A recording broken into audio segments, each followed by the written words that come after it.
talkSPORT Sports Update, powered by the Nissan Van Range. Commercial vehicles that go the distance for your business. Search Nissan Vans or head to your local Nissan Van Centre. With your headlines at 1 minute past 10, I'm Nick Ellaby. Good morning. Marcus Rashford's confident we'll see the best of him on loan at Barcelona. If that happens, I will be the first one on air, on radio, on newspaper, on Instagram if I have to say I was wrong. And I'm happy to do that. Only if he keeps performing like he did today. talkSPORT's Troy Deeney reckons Rashford's already on the plane to the World Cup. He scored twice in the 2-1 win over Newcastle after Gordon and Barnes missed great early chances. Eddie Howe justified starting Murphy and new striker Voltemade on the bench, saying it's all about squad management. Of course, knowing that we have Anthony suspended as well for the next game, so and it's the same with Jacob. You know, he's nursing an Achilles problem, and we just want to keep the majority of the squad fit and available for as many games as possible. Meanwhile, Pep Guardiola says that Foden-Haaland link-up is key to Man City's revival, and after another excellent performance in the win over Napoli, Pep says Foden can be the Premier League's best once again. We are so happy because I know that this match he's happy and his joy and his life is fine. The rest, his nature, his incredible talent comes alone. Now, there's been a shake-up upstairs at Arsenal. Managing Director Richard Garlick's been promoted to CEO as Executive Vice Chair Tim Lewis leaves the Board of Directors. And ahead of Rangers versus Hibs in the Scottish League Cup, Russell Martin remains unconcerned over calls for him to go. The protests and stuff like that, I can't take it personally. I don't know any of them, and they don't know me, and they don't know how hard we're working. But I think the people inside the building, I feel incredibly well supported. The players, the staff, ownership, and as long as that continues, then it'll be fine. More on all the latest stories at talksport.com. talkSPORT News. A migrant has touched down in Paris after becoming the second person to be deported under the one-in, one-out deal. And experts say the warmer weather encouraged us to buy new clothes and baked goods last month. More from the news team at past. talkSPORT weather with QuickFit. Today it's raining tyres in our centres, including top-notch brands like Pirelli. Visit your local centre or quickfit.com and book today. Another grey day for most, with further outbreaks of rain, brighter in the north of Scotland and the southeast of England, where it's especially warm.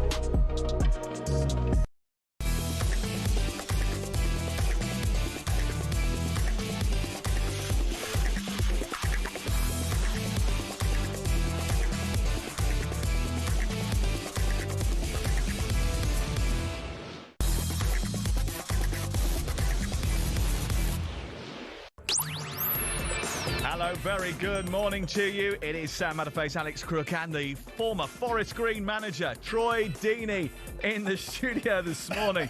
So Marcus Rashford steals the show with a man-of-the-match performance to ruin Newcastle's return to the European elite. Is this another flash-in-the-pan moment or a significant step on his road to redemption?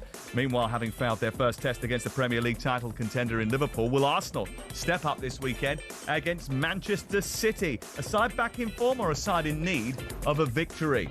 Also today, are the PFA overreaching in their sympathy for exiled players? What does David Moyes have to do to be considered Everton's greatest ever manager? And has the special one become the humble one? You're listening to Sam Matterface, Alex Crook and Troy Deeney. We're live on talkSPORT. Hello, everybody. Good morning. We are back together again. It is Friday. It is the Saltmeister and Deeney. Forest Green's former manager. Former manager. Oh, never made a sub inside the first couple of minutes, though, did you? No. I liked how Robbie did that. Very good. I was very impressed by it. I thought it was pretty inventive. Robbie's already won more games, hasn't he, I'd have thought? Yeah. It's also, everyone there has played more than you.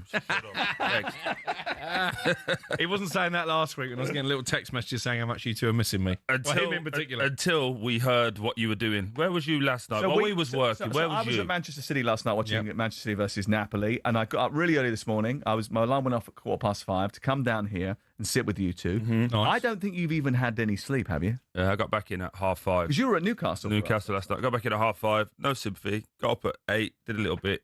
Did a little bit? What do you mean? You've been in the gym already? A little bit of a hit session. You're joking. This morning, yeah. That's why I'm on it now. You're on it? When you start jiggling, it's not good, is it? Talking about people that are on it, what did you do last night? Talk us through your evening.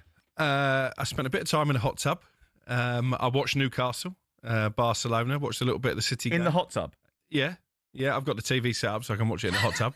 And then I was in bed by 10 o'clock, but I woke up at 4:20. That's the negative side to going to bed early. Why did you wake up, sir? Because the alarm went off, or? My body's just trained that I only need 6 hours sleep. Never switch off. You know. I'm telling you now, right? When I die, I want to come back as Alex Crook. Me and you both. Right. As well as listening to us today, you can watch us on the talkSPORT app on your connected TV, Samsung, LG, Fire TV, Apple TV, Chromecast, Android, and Google TV, even Prime Video. Wherever you watch, we are there. Make sure you have a little check that out if you can download the app.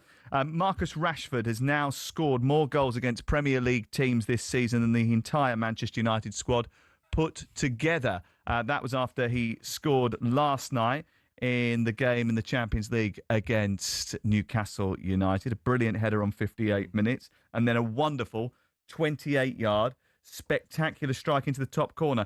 The problem is that this happens quite a lot with Rashford, doesn't it? He scores these big goals and these big moments, or he performs really well for a bit and then sort of goes off the boil again. He's a streaky player. Is this another flash in the pan, or is this just the sign that he's actually moved onto the road to redemption? Well, there's been so many redemption arcs when it comes to Marcus Rashford. Listen, first and foremost, part of the reason that I get so frustrated with Rashford is because I think he's got supreme talent. I think he's an unbelievably gifted footballer. But does he apply himself correctly to get the best out of that talent on a consistent basis? The answer, when you look back at his career, is no. And obviously the headlines this morning will be another player proving Manchester United wrong. I do think it's the worst thing that could have happened for Ruben Amorim when he's under so much scrutiny already. But will Marcus Rashford be able to produce that kind of performance game in, game out? You have to say, looking at his recent history, no. I hope I'm wrong. Because if he's playing like that come next summer, then he gives England a much better chance of winning the World Cup. I think he's a brilliant player, but he doesn't produce it on a consistent enough basis. And one of the things that annoyed me before Troy comes in, he said afterwards, "Well, I'm motivated." Well, hold on, because we're going to. I'm motivated now. We're going to play that in a second. But you don't have to answer all the questions in the first night. It's because he's read the actual running order this time. He came into work early today. Yeah. He is a streaks player. He does score in batches, doesn't he? You mentioned last night on the programme, I think, that you think that he will be on the plane no matter what. And Thomas Tuchel is pretty complimentary about him. You speak to Thomas about him, he will say he is a talented footballer. He has those moments. He can do those things. Mm-hmm. And he is a moments player. He comes up with big. Yeah, and look, I said it on yesterday. I think we did a team last week or the week before where we kind of thought where it was, and we said it'd be Rashford or Gordon that'd be going. For me, I was thinking about this. I knew this question was going to come up on the drive back yesterday.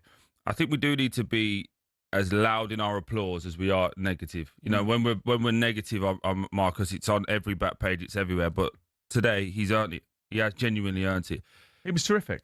The goals are terrific. He was good. The goals were fantastic. Yeah. He was good. He showed. I thought yesterday encapsulated everything about Marcus Rashford. There was times he was superb. There was one in the first half. He comes short. He lets it run through his legs. He sends Kieran Trippier the wrong way, and he's off. And you're going, oh my God, here we go. But the end of that action is his shot. He hits it with the bottom of his studs. It goes well wide from 7 yards out, and you're like, that's the frustration because we see the good bits and then we see the bad. But the two goals, unreal. The header is a proper. If an Alan Shearer type had scored that, we'd be going, oh my God, look how great that is. Real good header on the penalty spot. Loads of net muscles in there to move it. The timing was fantastic. Again, he's coming up against Shearer as well. Shearer's not no slouch when it comes in the air. So good header. And the finish, no one's really talking about it. But the little push from Tonali as well makes it even harder because he's going more and he's falling. It's a wonderful, wonderful hit. And the biggest part I could take from yesterday was the smile. He was smiling. And again, how many interviews have we done when he's miserable, he's got the weight of the world on his shoulders, but he's smiling. I think in that Barcelona system with, dare I say, he's not the main man. They're looking at Lamine Yamal, they're looking at their homegrown players, they're looking at Lewandowski, Rafinha. There's less pressure. But he can just do his job. And we're going to get into the Man United bit of it, I think. Sorry, Sam, for going on a little bit, but I think when you look at where Man United are, this has been my argument with yourselves for a little while. Man United have been poor for about 10 years, and he's been rewarded for being mediocre in that, and I'll stand by that. But when he goes to a place that is set up and systematically they run it how they want to at Barcelona, they've got rid of Zlatan Ibrahimovic before, they got rid of Thierry Henry. Marcus knows he has to fall in line.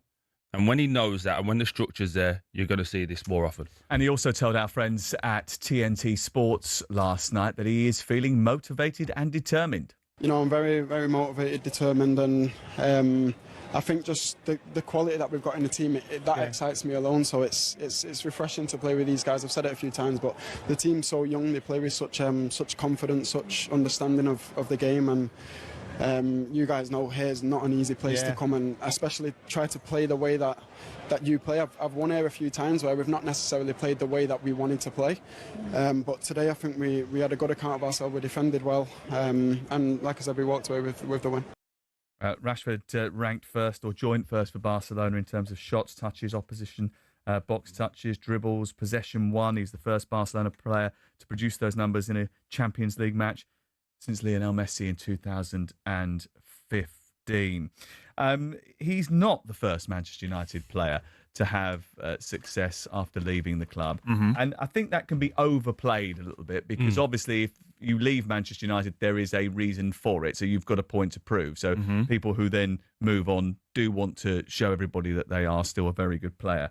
But it is a bit of a concern, isn't it, that you've got players leaving and doing better than they did at Old Trafford, or looking more comfortable than they did. It's a system. So I'll get it in for you.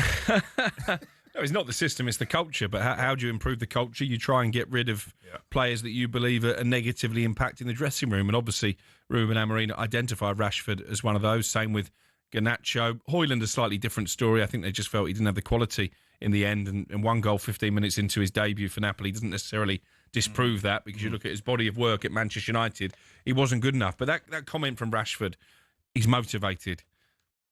Is that, by definition, him saying that he wasn't motivated at Manchester United? Because in that case, that's a pretty poor reflection on Rashford. He's on huge money. He's come through the academy. He's supposed to be a Manchester United fan.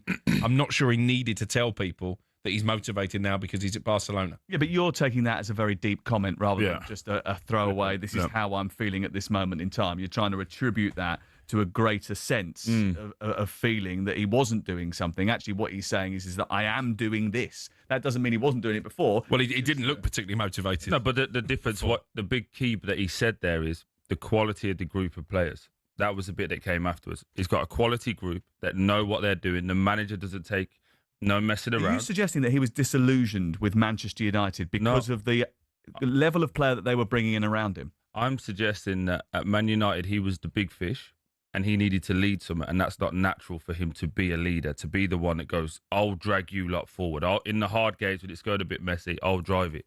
He's an exceptional footballer.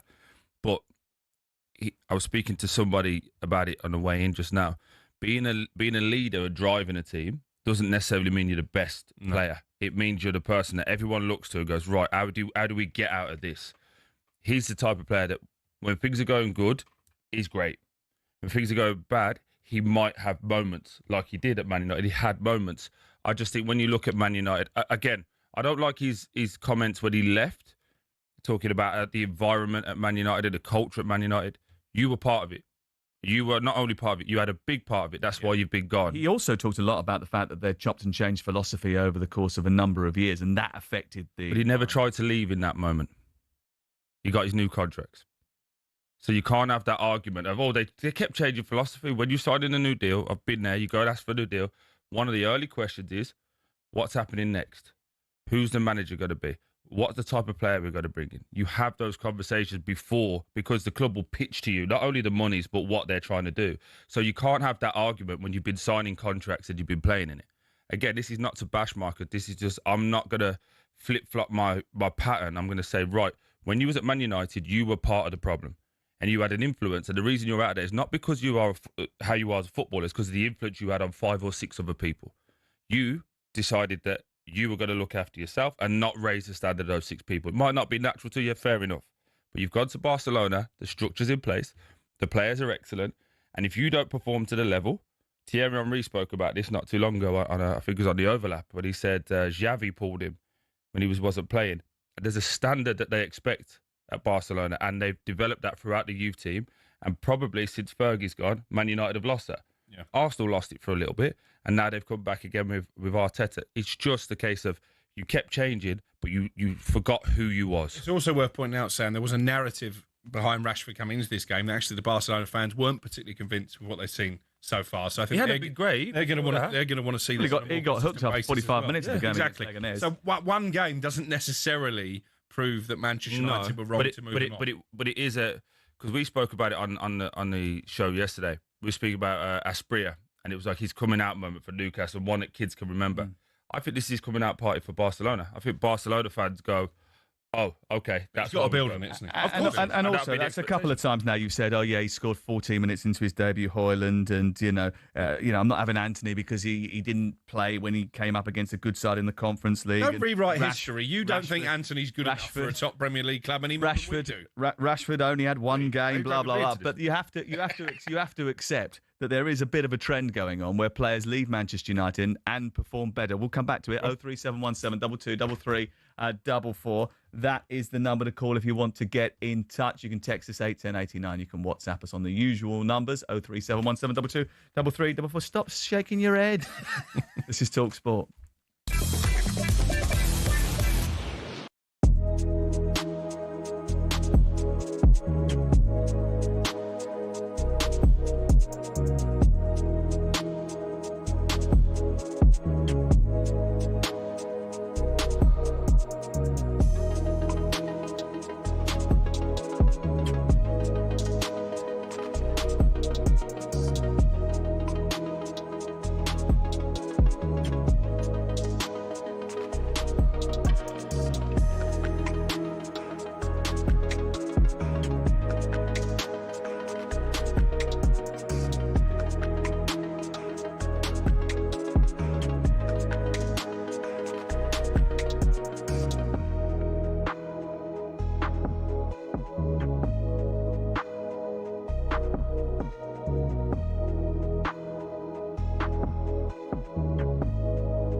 It is talkSPORT. It's Sam Matterface and Troy Deeney and Alex Crook, who's unpacking his bag for the first time this morning. Do you know what? I've got a salad. It's exploded all over my bag. I got up at 4 o'clock this morning. I was in early today. Didn't unpack your bag. Didn't get your headphones out. Oh, have we got callers? Crikey, honestly, he's so unprofessional. It's unreal. Troy, first of all, let me tell you that we're with Selco Builders Warehouse. Check out this month's real deals at selcobw.com. We mustn't forget them. Thank you very much for everyone who's texted in. In fact, they've been flooding in the texts over the course of the last few minutes. Troy, when you were singing and when you were signing your contracts, did you turn down the money because you were not happy with the club's ambitions? Oh, great question. No. I wanted the money. I wanted to stay. But I'm just saying, I don't think you can have the argument of not wanting, not liking how the styles were and the manager changes because you'd have had that information beforehand that you were changing manager or the style could potentially change. This is from Harry in Battersea. Says, do me a favour. He's unmarked with the header. Do you not expect a forward to score that header? No talk of the scuff chance. Total rubbish. Rashford has become the new Messi with one decent showing. Talk about over-the-top reaction. We're now hearing excuses for Rashford as to why he's not performed in 3 seasons. Are we? I don't think anyone's made any excuses. Quite the opposite. Let's not rewrite history. Rashford is out on loan again because of 2 years he's been lazy and poor. He's had one good season in his entire career, says Neil in Plymouth. Well, I think it's probably more than that, but he certainly has gone through some barren periods as well. Troy, that says it all about him. So Rashford knows he has to toe the line at Barcelona, but didn't bother at United because he didn't need to. That alone says all you need to know, and that about that piece of work. This is a little bit harsh, actually. How about to say on him or on the club? I think what's really interesting, actually, is what you were saying earlier on, is that this text message sort of saying he's got to toe the line at Barcelona, but didn't bother at United because he didn't need to. But I think it was quite interesting to hear your perspective on that, is that there was a lot more expected of him at Manchester United to be the leader, to be the one that's on the forefront, and he wasn't comfortable with that. He is a player that plays well in a team with other big personalities. He is not the big personality. Anyone who's met Marcus will tell you that. He's quite shy, isn't he? Quite reserved. I just think where Man United have been over the time, there's been a shining light, as you alluded to, academy prospect.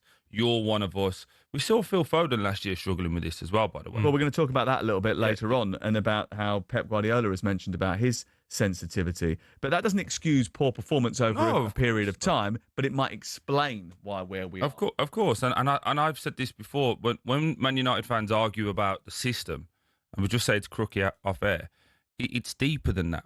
It's 10 years of forgetting what Man United are built on. Forget the wingers, forget who plays at the midfield. It is, we win. And we win at youth team level, and we win at the first team level. And that's what they're trying to get back to. And they are doing more aggressive recruiting in the youth team area, by the way. Obviously got to the FA Youth Cup not so long ago and won the final. But they used to win it year on year, is the point I'm getting to. And when you go to Barcelona, when you watched the guys last night, the Pedris and the Fermin Lopez, these guys, they're used to winning. So when they get in, the centre-half yesterday, Sam, help me out with his name, 18 years old. Al-Kabasi. Played 7 times for Spain national team. That's the difference. Yeah. They go, right, you're good in the first team. You're good, go internationally. They don't hold people in the under-21s and try and win the under-21 league.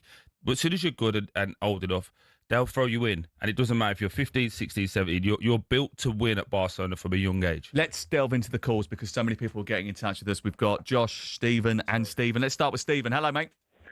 Good morning. Good morning, Sam. Good morning, Troy. Morning, mate. I love how you didn't even say good morning to Alex because you know he's negative. Well done, mate. Well, I can't really disagree with some of the things you've said about Marcus. They're correct in a lot of things, but I think my own personal issue with Marcus was when Ruben Amorim took over and we got to the Manchester derby and he told Marcus and Alejandro Garnacho, you're not playing.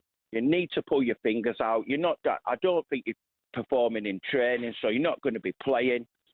And to be honest, Garnacho got on with it at first, got put back in the team, where Marcus just went straight out to a journalist and said he wanted to leave.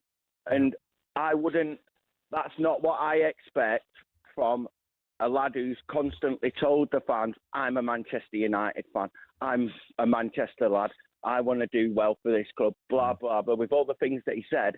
And that is why I've turned on him now, because that was the wrong thing to do. I put it to one of my friends who's a Leeds fan. I was like, can you imagine if we said that or got told to book our ideas up at work and we didn't, we'd lose our jobs.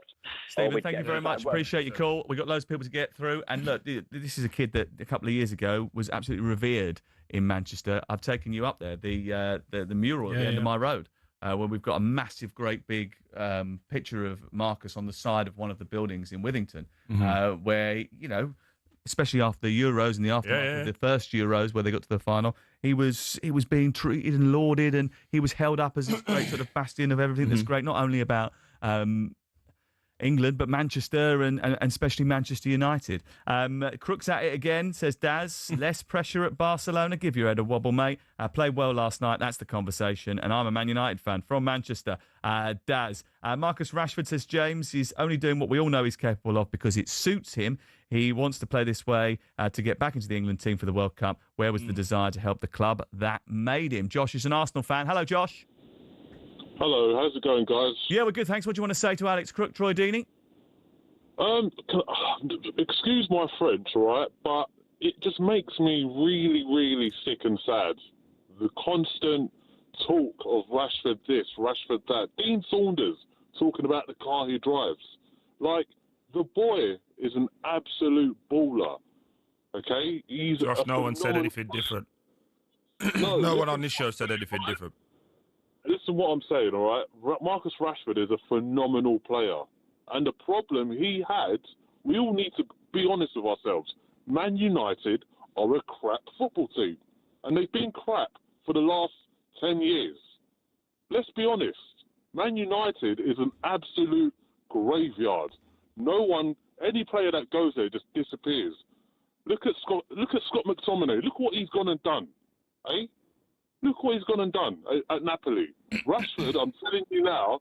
The difference being that nobody questioned Scott McTominay's attitude and work rate when he was at Manchester United. People may have questioned his quality. Maybe he's gone on to prove that wrong. Man United are rubbish. Let's be honest. They almost got relegated last season. Come on now. Man United they're rubbish. It's a graveyard. That club is a dying giant. It's so sad to see. Josh, thank you very much. I appreciate that. I agree with Josh with one thing. It is sad to see. It is sad We've to all see. said that. But it is nothing that we haven't said on this show before, that over 15 years now, there's been a series of bad decisions made, and that's led Manchester United to the situation that they're in. And Crook and I had a massive debate about this on the Premier League All Access podcast on Monday. We even continued it a little bit yesterday on that podcast. I was watching Real Madrid in the week, right? Yep. And Alvaro Carreras played at left back. He was absolutely terrific. They used to call him Alvaro Fernandez, and he was in the Manchester United Academy. He was on the fringes of the first team. He never got a look in. If you compare him, I mean, he's gone away to Benfica. He's played in the Champions League. He's done a very good job. Real Madrid have gone and bought him for £45 million. And he's now playing week in, week out in that Real Madrid team. He could have been Manchester United's left back, but he's not, because they didn't spot the talent. They didn't nurture that talent. Yes, they didn't bring him through. I know we got to go to break, but sometimes these things just don't happen for players. Ivan Toney was at Newcastle. Ivan Toney was at Northampton. Sometimes you've got to bounce around, move around. It's not one.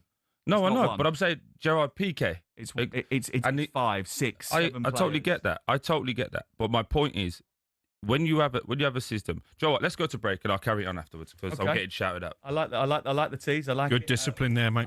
We'll come back in just a second. That means we don't have to pay a fine. Instead, we'll continue talking to Crook and Deeney about Marcus Rashford, about Manchester United's implications, and the fact that the Champions League is back. The calls are going wild.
Marcus Rashford is confident we'll see the best of him on loan at Barcelona. If that happens, I will be the first one on air, on radio, on newspaper, on Instagram if I have to say I was wrong.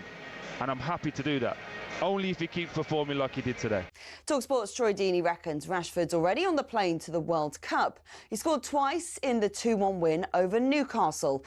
Meanwhile, Pep Guardiola says the Foden-Haaland link-up is key to Man City's revival. And after another terrific performance, Foden can be the Premier League's best again. We are so happy because I know that this match he's happy and his joy and his life is fine. The rest, his nature, his incredible talent comes alone. Erling Haaland doesn't blink, though. He's now the fastest player to reach 50 Champions League goals. Heading home, a lovely loop-through ball from Phil Foden in the win over 10-man Napoli. Elsewhere, Man United are into the Women's Champions League proper for the first time, thanks to Elizabeth Turland's hat-trick over Brann. Rugby League's Hull KR are going for a hat-trick of trophies after securing their first League Leaders' Shield. And maybe the best LA Dodger ever, pitcher Clayton Kershaw's announced he's retiring at the end of this MLB season. There's more on this at talksport.com.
Hey, good morning. It's Friday. It's talkSPORT with Sam Matterface and Alex Crook and Troy Deeney as well. Matt in Hove. Troy has played at the top level. I've played conference, says Matt. We've all played with players like Rashford. Does it when it suits him, and when it gets tasty, he vanishes in games. That's a fact. Morning, little Sam. Morning, Troy. Morning, Salty. Look forward to Fridays, mostly for Sam and Troy to pick on and wind up Alex. Keep up the good work. So that's the Newcastle fan. I feel that this should be. I think that's just completely misconstrued. There's a reason. I've got another Friday off in November just to spite you two. But I feel like it's more that they don't see what we need, like a little BTS, the stuff that you do in the break that annoys everybody. We really need a sort of alternate show, don't we? Yes, sideline show, almost a talkSPORT 2 spin-off. Yeah, of what you actually what it's do. Really like to work with this guy. Because what happened was, Sam was like we normally do. Who wants a coffee? We get a coffee in. I said, whose turn to pay this time? We both looked at you and you went, oh, I suppose I'll get it for the second time this year. The second time. Well, I did win a decent accumulator last night. Whilst I was in the hot tub watching the Champions League. I refer you to my previous comments. Troy, you wanted to say just before the break, you said, I'm going to say this when we come back because we've got a break. What did you want to say? Yeah, I'll be honest, can't remember. So started speaking to the producers out there, but he was boring me about referee stuff, so I turned it off. You were talking about Manchester United, you were talking about players, you were talking about Rashford. Yeah, it's just like when we start looking at these teams now and we're looking at Man United, I think we did it with Arsenal for a long time, and I did want to get to Josh, but he was too busy saying that Man United were crap, which we already do. But I feel like we've just got to put away what they used to be. What they used to be is only reflective now in the finances, because obviously they're still a massive superpower. Where they are right now is a team that's in the bottom half of the table. The squad isn't that great. I keep looking at their teams and looking at the teams they're playing against, and we're going to get onto a bit later, but I look at, they're playing Chelsea this weekend. Chelsea can, whatever 11 they put out, that 11 would probably start for Man United in all the positions.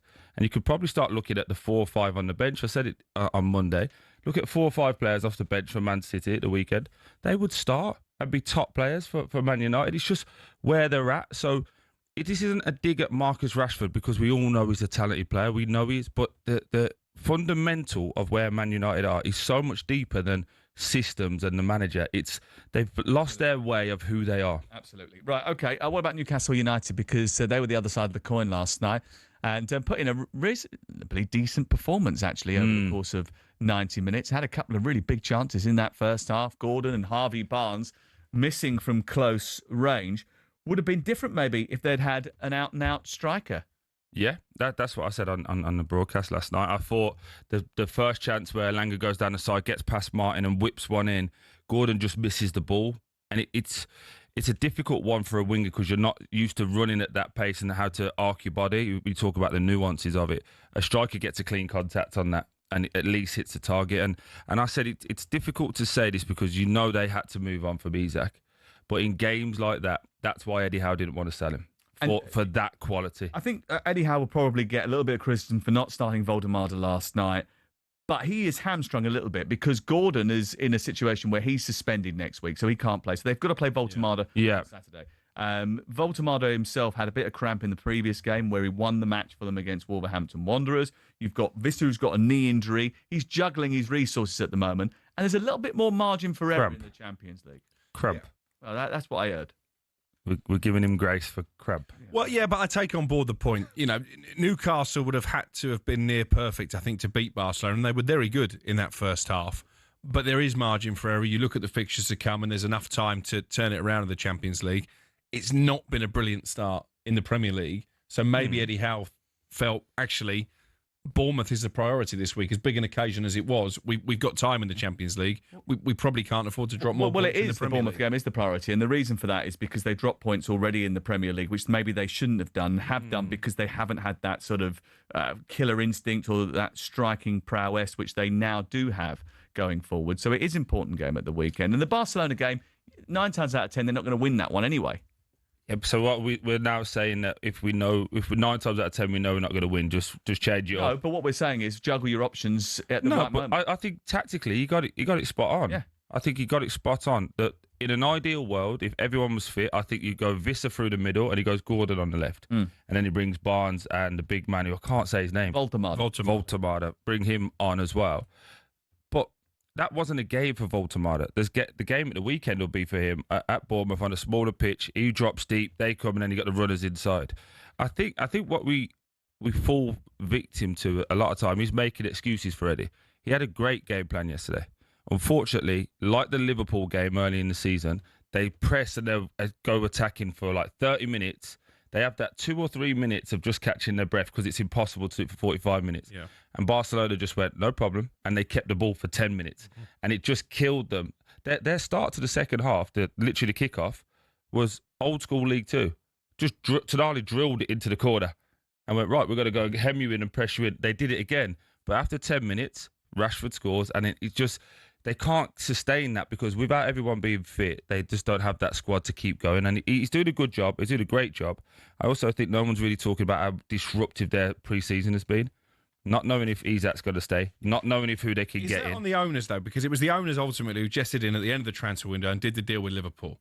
Should they not have done that earlier? No, we're not going to do this again. It didn't need to be such a saga. We're not going to do this again. Because when he was keeping him halfway through, you was going, Eddie Howe wants him. He's going to keep him. And now he's leaving. Everyone knew he was going to leave. You were saying it to people on here when they were saying it. You knew in April Isak wanted to go. So we're not going to say now it's the owners. It's a joint decision across the board. They did get the better for all parties if they just got it done early because Isak doesn't look fit at Liverpool either. He's getting stick in Sweden because they're World Cup. But my point is when it's around Eddie, and you know I love Eddie, and you guys know, but you have got these blinkers on. It's never his fault. He played a part in it as well. It's not the owner's fault. He played a part in it as well. 4 years into the Saudi ownership, how do you assess the ambition that they've had to become one of the elite? Hamstrung, aren't they? Would you not use the same word? Been hamstrung with PSR? Well, other clubs have found a way around it. But I feel like we're having the same things with you. All right, Chelsea can sell women's team. Can Newcastle do that? Well, they haven't really got there you go. Can they sell hotels on there? They haven't got a hotel. There you go. all these things they can't do. So when you go, oh, Chelsea can do it. No, Chelsea did it because they have assets as well. I also think, they actually have done brilliantly. Exactly. Over the course of the last 3 years. They've bought in Eddie Howe. He's taken them to the Champions League twice, and they've won a trophy. I mean, how easy would it have been to sack him? 4 years. How easy would it be for them to sack him and get a name? But they've stuck by him. I think, and rightly so. Yeah, rightly so. Put a bit of perspective behind it. This is Newcastle's best period in the modern era since maybe the Bobby Robson days. The brief flicker there, and then before that, the Keegan days. But over the that's 20 years ago, the Bobby Robson days. I think I said it before the game yesterday, I fancied them yesterday. Going into that game, I thought stylistically worked to their favour. The handsy flick high line, the pacing behind, I thought it would. They just didn't have that little bit of quality. And that's unfortunate. Barcelona are an exceptional team. I think Newcastle will still get through because there's other games where they'll just be bigger, faster, stronger. Barcelona knew they were in a game yesterday. But for Newcastle, I think they're going to be top 8, and they'll get through this first bit of the Champions League. And then at that point, who knows? It's a pick-em. I think if they had Hugo Ekitike last night, it may have been different. Actually, I was interested to see, I think it was Julian Laurent saying this morning that had Ekitike known that Isak was going to come in as well, then maybe he would have made a different decision. Interesting. 0371 722 3344. By the way, thank you very much to Tom, Sammy, Stephen, Laka, Chris, Dan, George, Darren, Craig, Sean, everybody who's been trying to get through on the phone to talk about Rashford and Manchester United and other bits and pieces as well. And we haven't managed to get to you all, but thank you very much. We do appreciate you trying to come to air. This is talkSPORT. We do have another game to talk about from last night and another game to talk about ahead of the weekend, because Manchester City last night put 3 points on the board, and this week they go to Arsenal. Do they have to win that one as well? This is talkSPORT with Sam Matterface, Troy Deeney and Alex Crook. And we're with Selco Builders Warehouse. Check out this month's real deal at selcobw.com. That was your chair, right? Oh, Eddie.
I swear to you.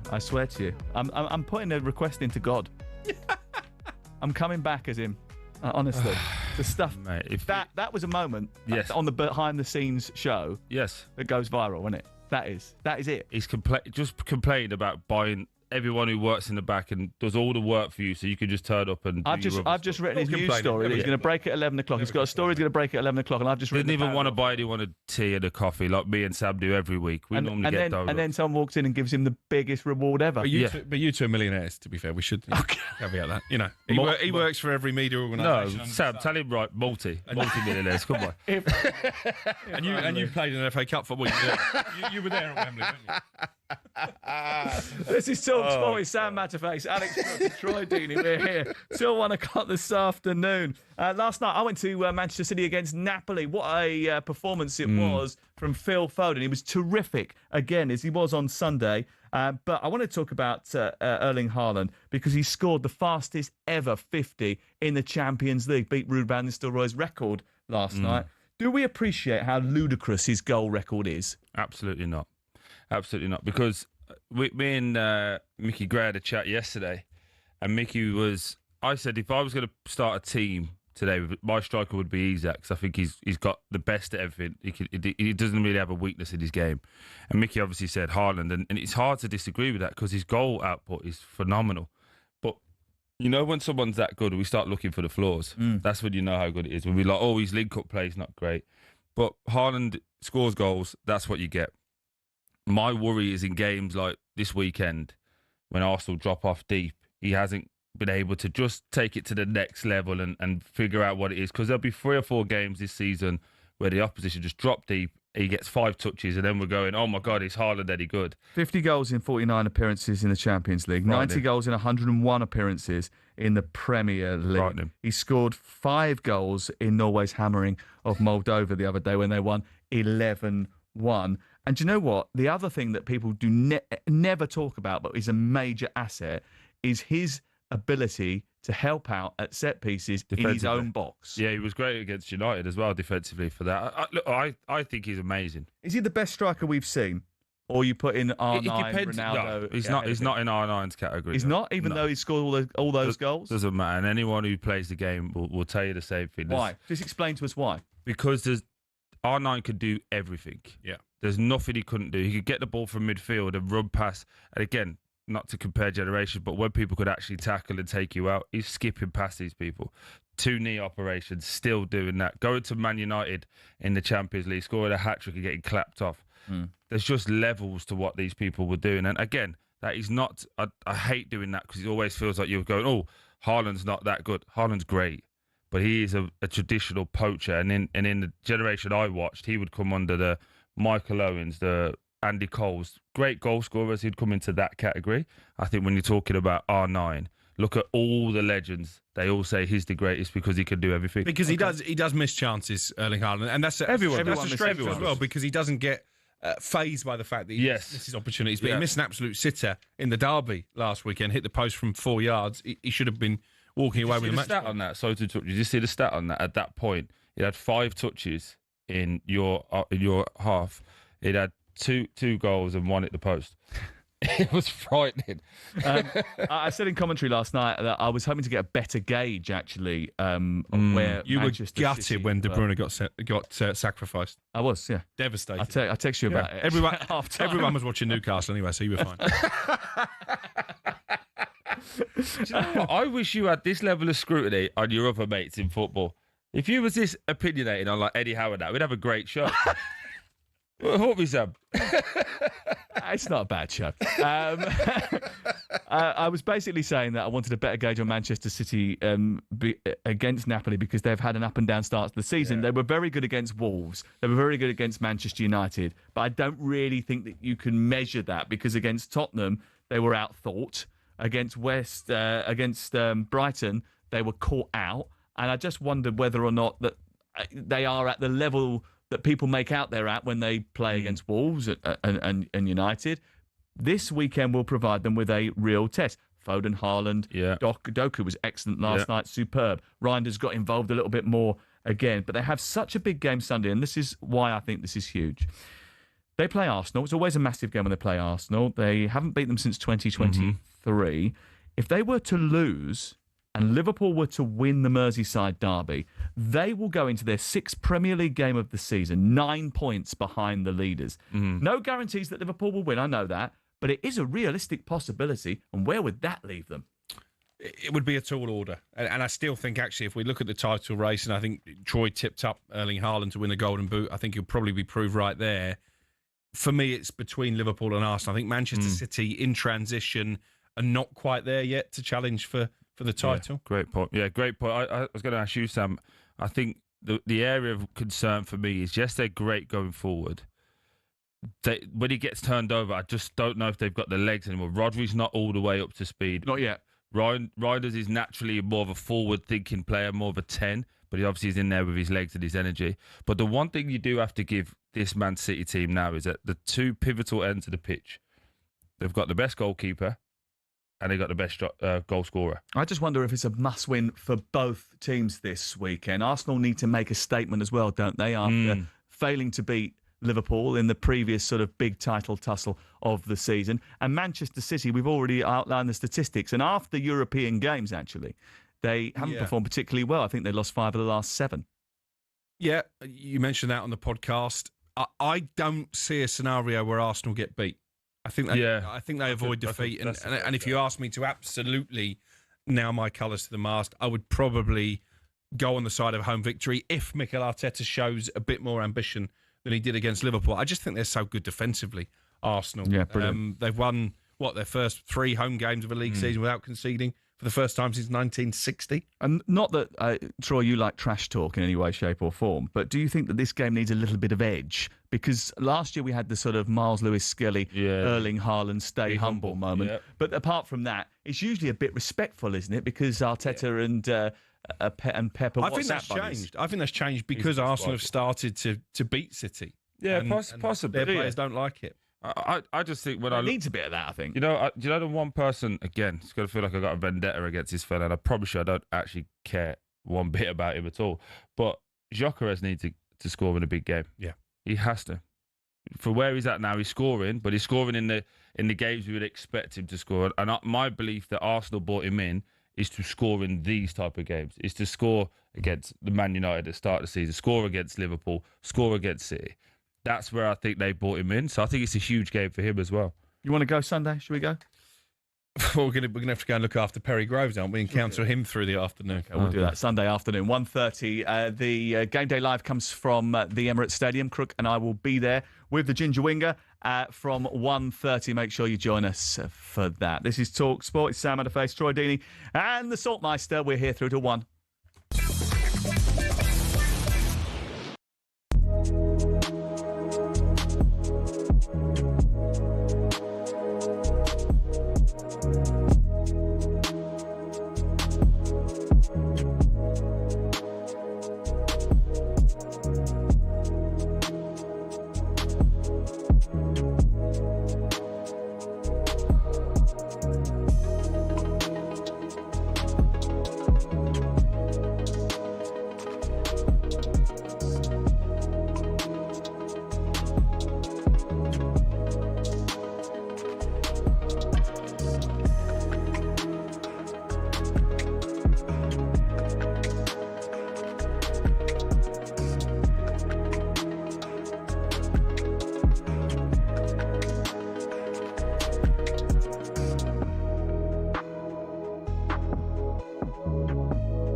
talkSPORT Sports Update, powered by the Nissan Van Range.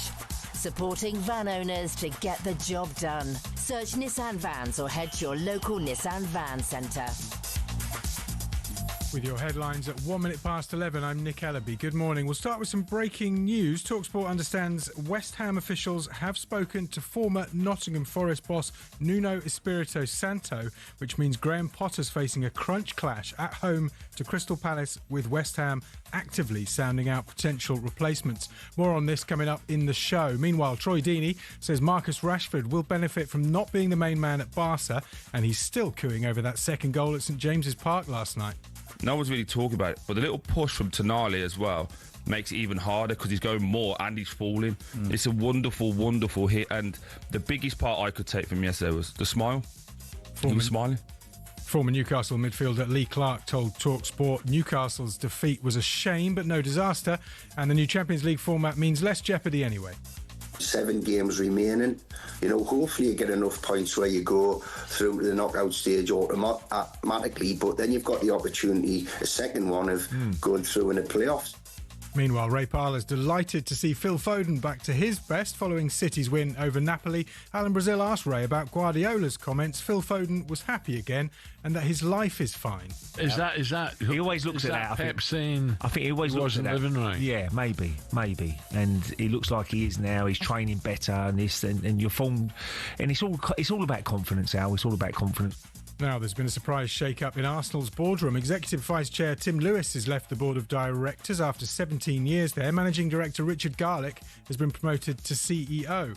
And legendary Ryder Cup caddy Billy Foster explained to Alan Brazil this morning what makes the New York crowd so rowdy. I can't really say it on here, can I? But yeah, let's just say the loudmouths, and with a few beers inside them. You can't get louder, yeah. And they ain't got much grace about them. And etiquette as well, Yeah. Out of order. That's unacceptable. Oh, they'll be screaming, shanking, and hitting the water and everything. Of course they will.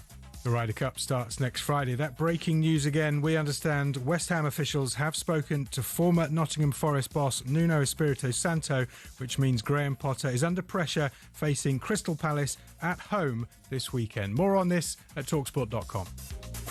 talkSPORT News. An Eritrean man's landed in Paris this morning after losing an attempt to block his deportation, and a British couple have been released after being detained in Afghanistan since February. More from the news team at past. talkSPORT weather with QuickFit. With a huge range of premium brands available, we've got what you need to drive away happy every time. Visit your local centre or quickfit.com and book today. A grey day for most of us, with further outbreaks of rain. Brighter in the north of Scotland and in the southeast of England, where it's especially warm.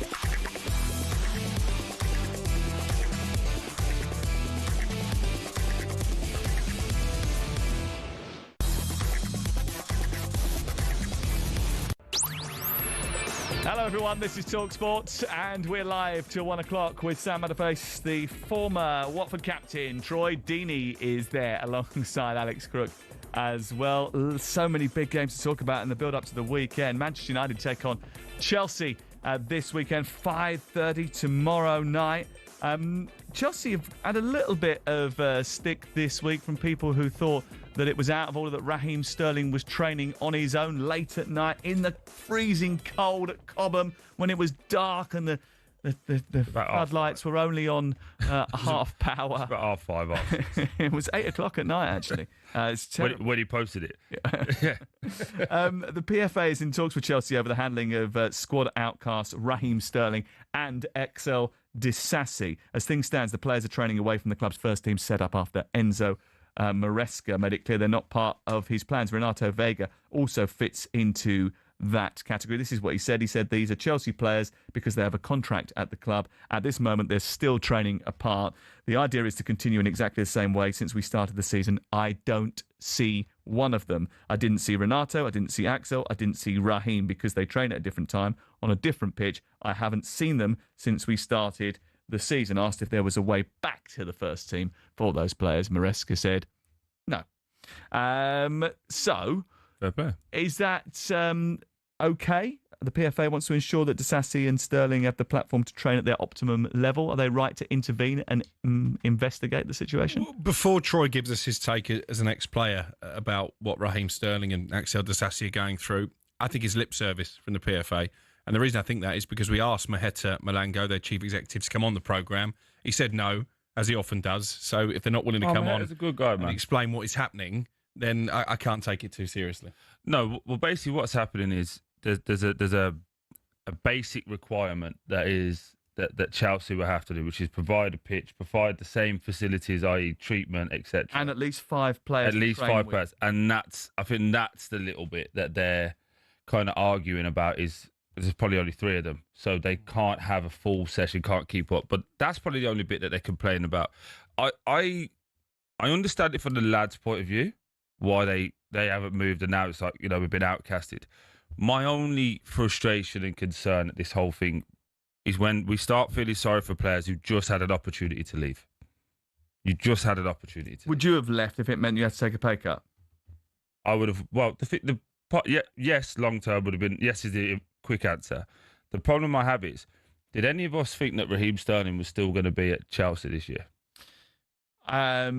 I think we all knew that the only way that he was going to leave, because they told us quite early that we've spoken to his people, that they were expecting Chelsea to move him on or try to open a window for him to leave. Yes. They weren't going to do anything active because they were quite happy with the fact that they were. So now you can't complain. And he doesn't want to leave London. Yes, but now you can't complain. But my point is, we knew this in April time. You weren't going to get it. Similarly to Isak. So all you have to do over that time period is talk about the compensation. How do we get a pay up? That's all that needs to happen. Chelsea should have done that, should they? No, it's on Raheem. It's on both of them. Raheem Sterling, isn't it will be, but again, Chelsea don't want to do it because they can sit there and they can say, right, we'll take care of the first team. Chelsea have responsibility here. They gave him the contract. They're still paying him. They're still paying him. Still got a facility. But what I mean is, in terms of to try and resolve the situation, they have a responsibility to either pay him off and let him go, or they should give him the opportunity to go and play elsewhere, shouldn't they? He probably had the opportunity, but the opportunity came with a price tag of a loan fee. Because they did it last year, didn't they? They gave him the opportunity to leave. Well, they ended up paying most of his wages. They're going to say, so they would go. We already gave him that. So you think actually Chelsea have done what they the only thing I would have given you the opportunity, you didn't take it. Now it's down to you. The only thing I would like for Chelsea to do is to give the lads training at a decent time. That's what I would like for them. But again, if it's at the evening, again, as a parent, and I know Raheem is a parent, he gets to do the school run, he gets to pick them up, he gets to have that time, and he gets to train at the evening. It's more of an inconvenience. That's what the Chelsea fans that I know are like, hold on a second, he's got everything going for him, he's got a career behind him, he's getting paid, he's got the facilities to train, he's got free time to do whatever he wants, so you can't be too sympathetic about it. And actually, we spoke to sources at Chelsea yesterday, and they were telling us that social media post, which I think provoked the PFA into action, is not necessarily reflective of Raheem Sterling's setup, although he is training at different times for the first team. He's not solely confined to training in the evenings, and the PFA, as far as Chelsea are concerned, are satisfied with the conditions that are on offer to both Sterling and Disasi. Is there a microclimate down there, by the way? Because it weren't cold the other night. I wore a jacket last night in Manchester, and I was too hot, so it can't be that cold. Especially if you're running around. By the way, I know you had a little go at the PFA and Maheta Malanga, but I will read out what they said to us rather than just you dismissing what they their invitation.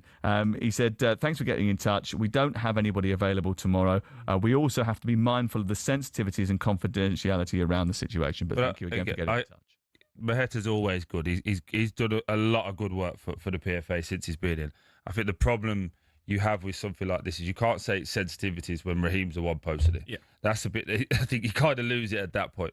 But again, going back to to that point, if it is all about playing, and again, I know Fulham, I know Marco pretty well, do you think he would improve their squad let's say the starting 11, but their squad.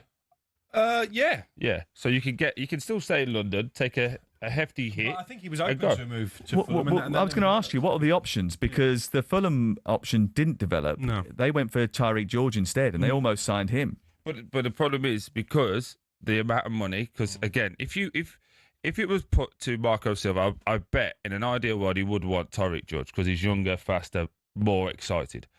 But if it was a financial package where Raheem was coming at like, let's just say 80s instead of 300s, then I think, do you know what? We bring him in, it's great for us, he knows what he's doing. So I just think when you make those parameters of I want to stay in London, I want my pay up to be really high and get the full package or at least 75% of it, I think you just go into a position where you can't now complain that it hasn't fulfilled. Okay, in which case, do you think that Raheem Sterling priority isn't football anymore?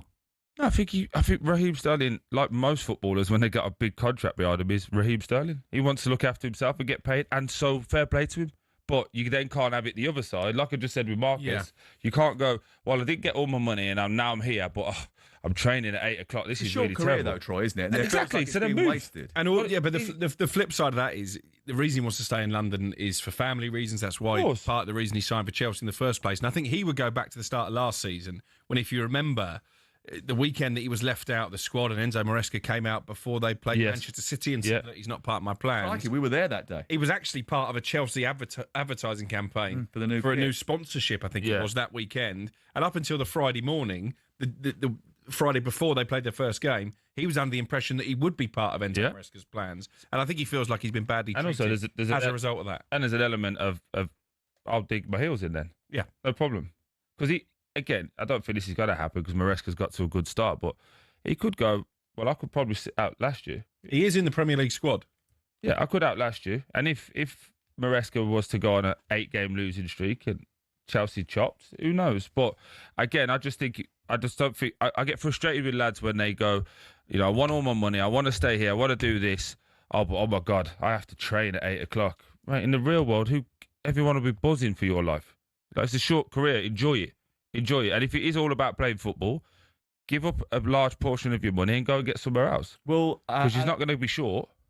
Will Alejandro Garnacho enjoy his return to Old Trafford tomorrow? Oh, will he? I've got him down for a goal and assist. Well, I was going to say, the way that the week is going for Amorim, Rashford scored twice and embarrassed him against Newcastle, and you wouldn't put it past Alejandro Garnacho. I'm intrigued to see what reaction he'll get. I know the producer rather mischievously has asked in the script, would he be booed? I don't think so. I think Manchester United fans appreciate the fact he's come through the academy, the fact it wasn't necessarily his own decision to leave the club. So I think he'll get a reasonable response. You Man United I think he'll get a good fans, response. You're a fickle bunch at you Man United fans. Because when he posted the picture with Rashford in a Rashford shirt on, you were all hammering him. Spoiled brat, I think is what you called him. And now I don't speak for every Manchester United fan. Well, we know that, mate. Yeah, because you're never up there. You tried to. But the thing is, like, he come through as a youth team product, so we'll be nice to. We'll forget the ending. United fans don't tend to boo former players, unless it's Carlos Tevez and Paul Ince. Oh wow, I was with Ince last week. He said say hello. two former players, funnily enough. Chelsea's record not particularly good at Old Trafford. In fact, this is the most drawn fixture in Premier League history. Run. Well, whereas I think Manchester United would really take a point, I think Chelsea actually, because they've dropped points in games I earlier think Chelsea in the season, hurt them. They need to win, really. Yeah, this is a game that suits Chelsea. It really does. The way that Man United press and get after the ball, I just think it just allows for space, especially in those wide areas. Gittins hasn't been great in that high left position. I think Garnacho starts. I think with João Pedro and Cole Palmer just picking up those little pockets off of the... Cole Palmer was brilliant on Wednesday night. Just picking up the pockets off of the side of whoever plays in those sixes. I just think they're going to cause so much trouble. It'll be interesting to see how they line up, actually, because they went a little bit more defensive against Bayern Munich and played Enzo Fernandez in the 10 position and Cole Palmer went out towards the right-hand side. Didn't work, did it? Neto doesn't look the same on the left either. No, it didn't work as fluidly as you think it would do, and it certainly wasn't as good as it was in the Club World Cup final when he started to match up that formation. I think he'll be a little bit more free with his selection on Saturday night. It's a great one, though, isn't it? You've just lost to Bayern Munich, and you need to pick me up. So Man United rolled into town. Happy days. 0371 722 3344. You can text us 81089 on the text if you want to get. I won't be watching. Poor Raheem, he did nothing when he was on loan at Arsenal, yet he had the opportunity to leave Chelsea in the summer if he dropped his wages, and he's being paid 300 grand a week. He doesn't. If he doesn't like it, he could have left. Hope he's okay. Do me a favour, says Chris in Wrexham. Absolutely no sympathy for these players. There's no law saying they need to earn 300 grand a week. If he wants to take a pay cut, then he can get his move. But why punish him by training away from the first team? He doesn't deserve that, says Dan. So it's splitting opinion a little bit. You're listening to talkSPORT. It's Sam Matterface and Alex Crook, and I've known him for 25 years. Yeah. And as you know, you carry him for 25. Listen, it's a partnership, and we're very close, as you well know. I love him to pieces, but he's always been the same. And for most of his early part of his career, he would get himself into trouble, and I would have to placate and cause him, try and smooth things over for him. That's happened. Has that happened? Once or twice. But what I would say is that he's always been authentic and true to himself. He is ostensibly Alex Crook, right? That is what he's like. But can a leopard ever change their spots? We'll ask that about Jose Mourinho next, who says he's the humble one.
talkSPORT, Sam Matterface, Alex Crook and Troy Deeney, and it's with Selco Builders Warehouse. Check out this month's real deals at selcobw.com.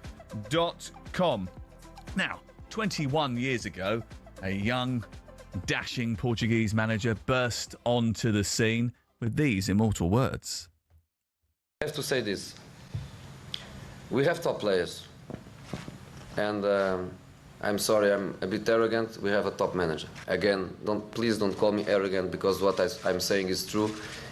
I'm European champion, so I'm not one of the bottle. I think I'm a special one. And he certainly was, because he led Chelsea to back-to-back Premier League titles for the first time in 50 years. He is now the new manager of Benfica. It's the second time that he's been appointed boss. The first time only lasted a couple of weeks. This time he hopes it will last a lot longer. He's got a contract till the end of the summer with the option of a second year. The idea being that if Portugal come calling, he can take that job, I think. Look, he's obviously never going to change his spots. He is quintessentially Jose Mourinho. But in the press conference to unveil him yesterday, he said these words: "Today I think a lot about others. I'm last in line. I'm here to serve. I'm a completely different moment as far as maturity is concerned. I'm not important. I'm more altruistic, less egocentric. I don't think about me as much. I think more about what I can do for others. Today I feel I'm hungrier than I was 25 years ago." Now, does anybody believe for 1 second that he is less egocentric than he was before? Absolutely not. And we were in Istanbul, weren't we, when Fenerbahce played Manchester United, and he gave that press conference where he had the media eating out of his hands, really. And I said to you on the podcast yesterday, I felt sorry for Erik ten Hag, because he had to do his press conference later in the day.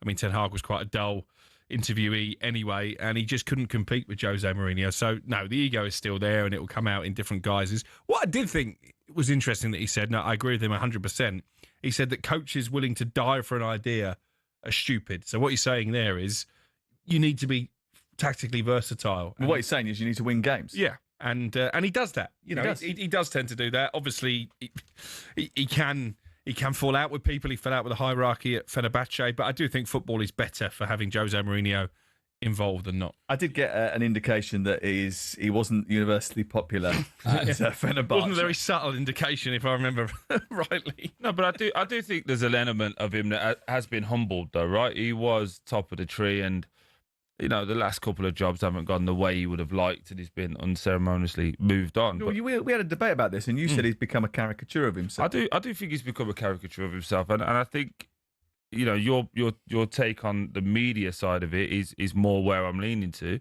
He can spin a line like he did yesterday. How many times have we spoke about Benfica coaches? Never, because Jose is good enough to get us going, oh, Jose's back, and here's what he said, and do we think he's going to change? But I do think there's an element of him that has been humbled. I think him going to Portugal helps him as well. I think he'll have more say. He is still Jose Mourinho, their massive Portuguese coach. So I think he gets a lot more say and a lot more time. But I also think he's great value.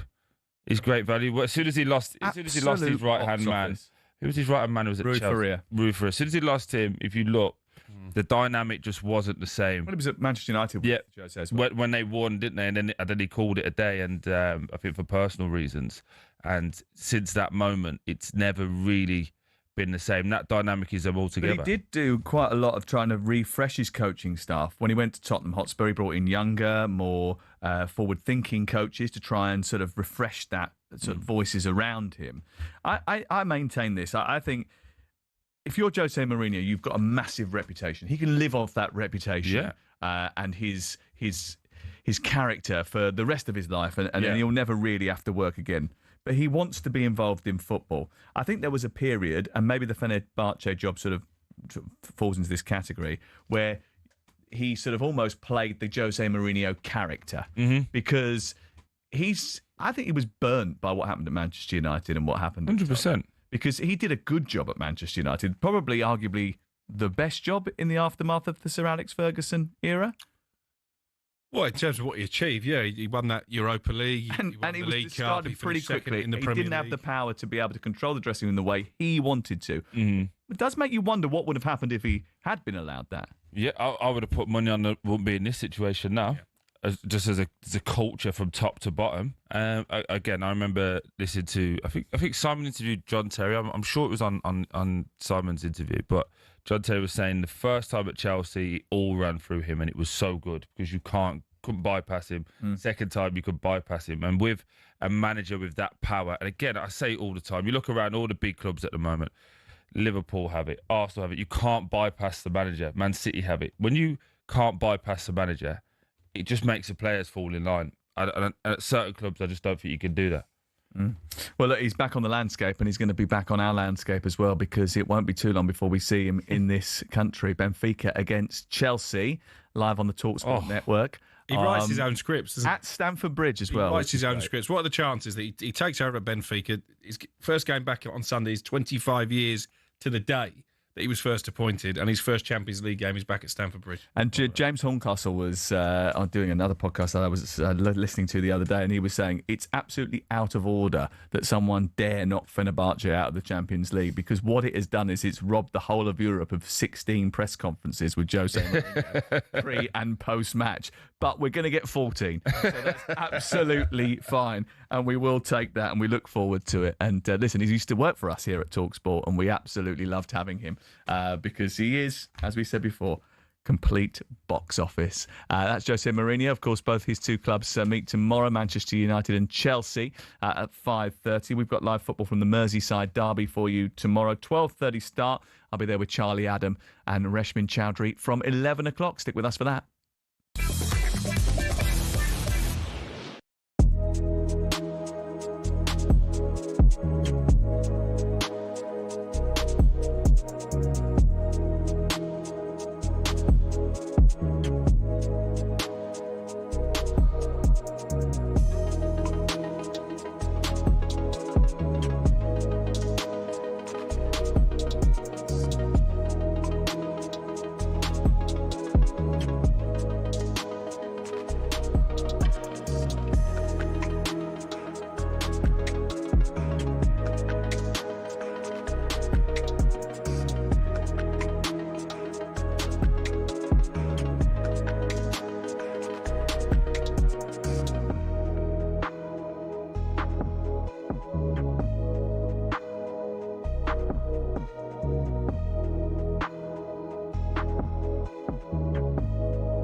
happy to do that. Only if he keeps performing like he did today. talkSPORT's Troy Deeney reckons Rashford's already on the plane to the World Cup. He scored twice in the 2-1 win over Newcastle. Meanwhile, Pep Guardiola says the Foden-Haaland link-up is key to Man City's revival. And after another terrific performance, Foden can be the Premier League's best again. We are so happy because I know that this match he's happy and his joy and his life is fine. The rest, his nature, his incredible talent comes alone. Erling Haaland doesn't blink, though. He's now the fastest player to reach 50 Champions League goals. Heading home, a lovely loop-through ball from Phil Foden in the win over 10-man Napoli. Elsewhere, Man United are into the Women's Champions League proper for the first time, thanks to Elizabeth Turland's hat-trick over Brann. Rugby League's Hull KR are going for a hat-trick of trophies after securing their first League Leaders' Shield. And maybe the best LA Dodger ever, pitcher Clayton Kershaw's announced he's retiring at the end of this MLB season. There's more on this at talksport.com.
It's talkSPORT. It's Sam Matterface, the Saltmeister, and Troy Deeney. You can laugh at me, or you. I need to. What game you got tomorrow? Liverpool. I'm going to Liverpool versus Everton. Okay, so next time you're a bit more southern-based, come round to Crookies. We'll have a little hot tub session. I'll get the rum out. Just relax, chill out. It's no big deal. Right. What do you wear in the hot tub? As the kids say. I'm not sure there's going to be that much room in the hot tub with me and you in there. As the kids say, it's not that deep. Right? The hot tub's not that deep. Don't get pressed. Right? What are you talking about? He doesn't know what he's talking about. He's trying to be street, but he's about as street as an underground station. So you didn't get this from Martin Keown last week? No. Listen, leave Martin alone. Martin has real good, intelligent conversations. It did. And it used to be his show, this, you remember? It did used to be his show. Don't be so disrespectful. Yeah, that was good when you welcomed him into the studio on a Friday. Good to see that you were listening when you were having a jolly, by the way. We did get a text message from Jane earlier on, who did say, your hot tub, salt water? Yeah, very good. Very good. Well, you can answer if you want. I'm not in charge of that sort of stuff. The wife takes care of all the, the chlorine and, make sure the levels are all right. Temperature's just perfect. Administration's not really your thing, is it? Attention to detail. It's not something I just get in, lollop around a bit. Nothing that you really get involved with. Right now, time to catch up with the odds thanks to BetMGM. It's showtime on talkSPORT with BetMGM. Get ready for the golden era of sports betting. Visit BetMGM.co.uk or download the app. 18+gambleaware.org. And it's Friday, so we're joined by Dan Towles from BetMGM to look at today's top sporting stories. Hi, Dan. It's actually Charlie, Sam. Dan's on holiday this week, so you've on holiday again. He's on holiday again. He was on holiday the other week. I know. He's playing golf in, I think, Portugal this week. Is so, he? Yeah, is that why he sent us text messages last night saying I'm broken, I'm 19th out of 25th on this trip, and I've been drinking too much, and they won't let me stop. He asked me not to say he was 19th. He said, just say I'm bottom half of the table. It'll be better for me. But he did want me to mention Sam Smith, not that one. who is winning, and apparently Craig Beadle, Nick Kerry, Jake Smith are joint seconds. So he's on the jolly again. Is that what we're saying? He's on the jolly. More importantly, he's not even here, and he can still get you to do as you're told. Well done, Dan. Well done, Dan. Well, he invited me to the Premier League darts the other day. What can I say? Oh, there you go. Did he? Makes sense. Right, okay. One for Well, one. you haven't got anything else to do. Right, Charlie, Premier League preview. Sorry, we weren't being disrespectful to you, Charlie. We're delighted that you are here. We Not just at all. had to batter Dan.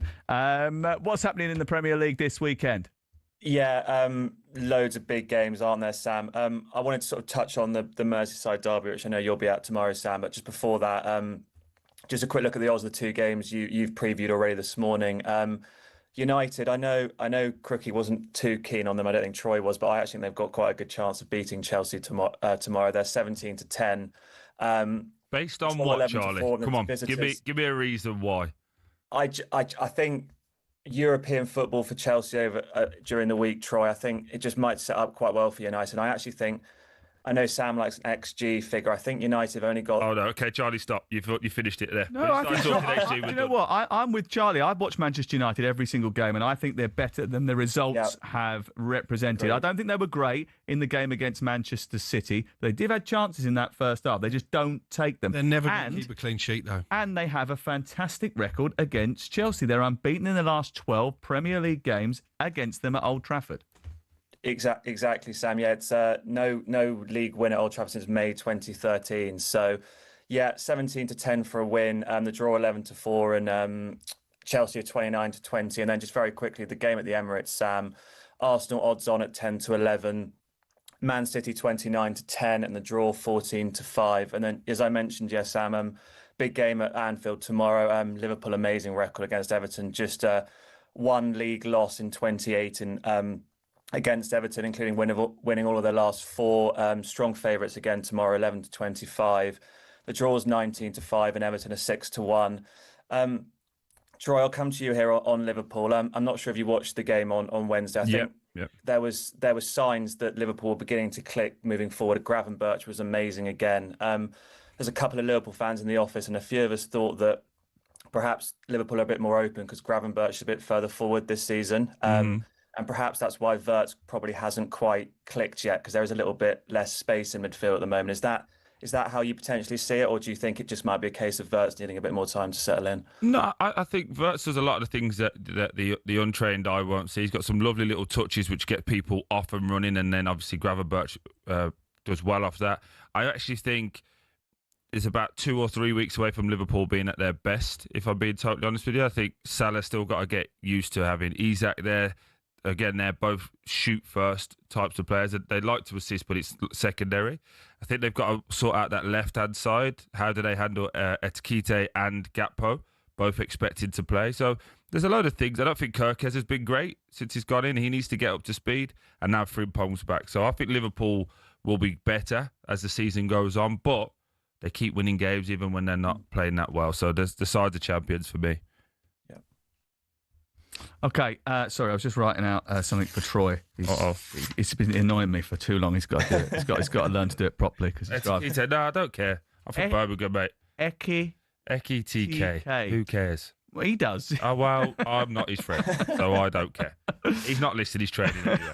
Sorry, buddy. I'm terrible with names. Golden Goals. Every week we are placing a prediction of some of the upcoming games on Golden Goals. If we correctly guess the exact scoreline, BetMGM will donate £500 to our chosen charity, Prostate Cancer UK. What we got this weekend? Yeah, you actually got all three results right last week, Sam, but still no correct predictions. So hopefully this week will be the first one. Not an easy set of fixtures, I thought, but we'll give it a crack. Troy, we'll start with you. Burnley versus Forest.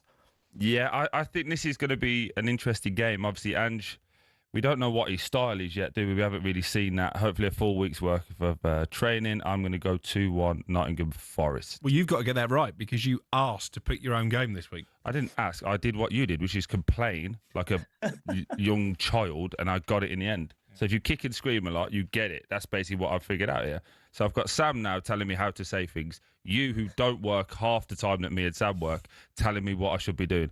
right, I'm leaving. Get Martin Keown back. Shall I read the note that? Shall I read the? Please do. Read the note that Troy just sent me back. Have you got the dump button? Okay, so he's gone Burnley 1, Nottingham Forest 2. Yeah, not a great start for Ange, has it? But he has got a really good record against newly promoted sides. He's won 5 of his 6 in the Premier League, and Forest actually won 2-1 the last time they were at Turf Moor. So I can definitely see the case for that 2-1 prediction. Troy, it's a 15-2 chance. Sam, we'll come to you next. Spurs trip to Brighton. Yeah, difficult one, actually. Spurs have had a tricky time going to Brighton over the last couple of years. I think they've lost the last 2 trips down to the Amex Stadium. Brighton need positive results. I thought that they did well against Manchester City. Should have had more points on the board before that as well, but they threw away the result on opening day against Fulham. They were the better team in the first half against Everton. I'm going to go Brighton 2, Spurs 1. Yeah, I think Spurs have won their last 2, but they haven't actually won 3 on the spin away from home for almost 5 years. So the omens aren't great for them. And as you said, Sam, Brighton have got a pretty good record at home. Just lost one of their last 10. So again, can completely see the case for a Brighton win, which again is a 15-2 chance. Crookie, finally for you, West Ham Palace. How do you see that one going?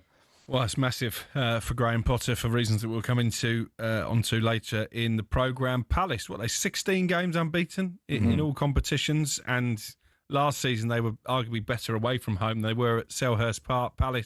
West Ham have lost 2 London derbies, already been hammered in 2 London derbies. I'm going to come down the side of Palace, 2-0 to the visitors. Yeah, West Ham really struggling, aren't they? Particularly at home. I think it's just 1 win this calendar year at the London Stadium, and Palace unbeaten there since 2018. I think you've got to be looking to Palace in this game. And I actually haven't written down what the price of that thing is, but I definitely think you had one chance. You've had a Dan Towles moment. Unbelievable. Yeah, I've botched it up. Charlie, I will say, you were talking about expected goals beforehand, but West Ham have the biggest underperformance between their expected goals and goals conceded in the Premier League this season. What does that mean for most ordinary people? Well, basically, what it means is their expected goals against is 5.5, but they've conceded 11 goals. Okay. So they're conceding worldies, or they're conceding shots that they shouldn't concede. The goalkeeper either is having an aberration, or things are going in from a mile out. He's having a stinker. That's what he's having. It's a 9-1 chance, 2-0. There you go, Charlie. See how we managed. See how we covered you there, Charlie. Don't worry, mate. On the subject of keepers, Fabianski played for the under-21s, didn't he, in midweek? Well, you reckon they're going to switch it out? I wonder. Okay, thank you very much. Should we quickly just touch on the Ryder Cup 1 week out? Yeah, it's obviously, anticipation's really building, isn't it? Europe 13-10, Sam. The money's been for them in recent days. America 4-6, and the tie, which I actually think is a runner, is 11-1. Troy, I just want to quickly ask you something. I know, yes. I know you played in the BMW Pro-Am last year, and I actually interviewed Dame Laura Davies yesterday, and she was sort of talking about the atmosphere. I was just wanting to know what it's like playing the Pro-Am versus the sort of some of the stadiums you played in. Was it harder, easier? How did it sort of compare? Much harder. Could do a Cole Frotch moment. I've played at Wembley in front of quite a few people, but having 1,000 people watching you tee off, he's trembling. I only killed 1 person, so other than that, it was a good day. But it was genuinely so nerve-wracking, and then you get to appreciate just how good these guys are, not only with obviously the striking the ball, but their mentality to go into each shot, go, right, I'm going to do this, and I'm going to just be so focused, and they've got it on a string, mate. Honestly, it's so good. Crookie, have they ever invited? No, you're not a celebrity. Anyway, for the rest of us, we'll all get in. Sam, you'll probably go. He won't. Can report on it. You can report on it next time. Absolutely no chance of me ever being invited, and I wouldn't take it up if they did. Charlie plays off 7. He'll be able to get. Yeah, Charlie play off 7. He'll be able to get in there. Yeah, I do. Yeah, I do. Troy. Sort around that then. Come on. You could give Dan Towles some tips by the sound of things. Yeah. We'll try and do it when we'll get Dan involved as well, and we can have a nice 4-ball try. Let's do it. Okay, fair enough. That's all thanks to BetMGM. Thank you very much to Charlie. You can download the app and try it today. 18+, begambleaware.org. It's showtime on talkSPORT with BetMGM. Keep things golden with responsible play at BetMGM.co.uk. 18+, gambleaware.org.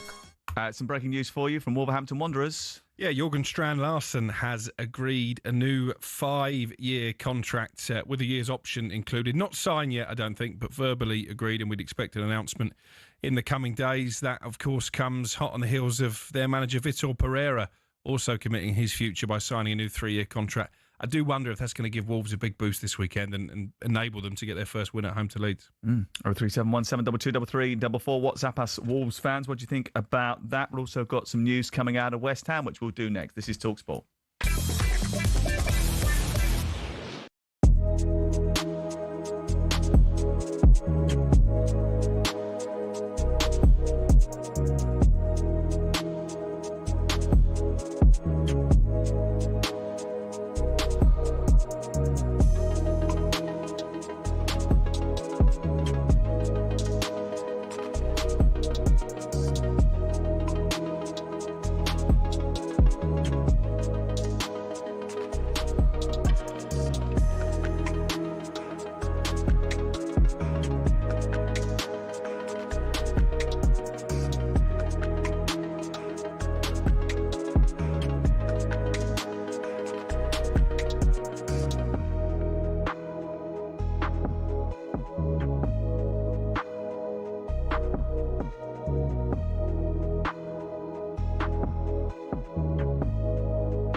talkSPORT, Sam Matterface, Alex Crook, and of course Troy Deeney is here today.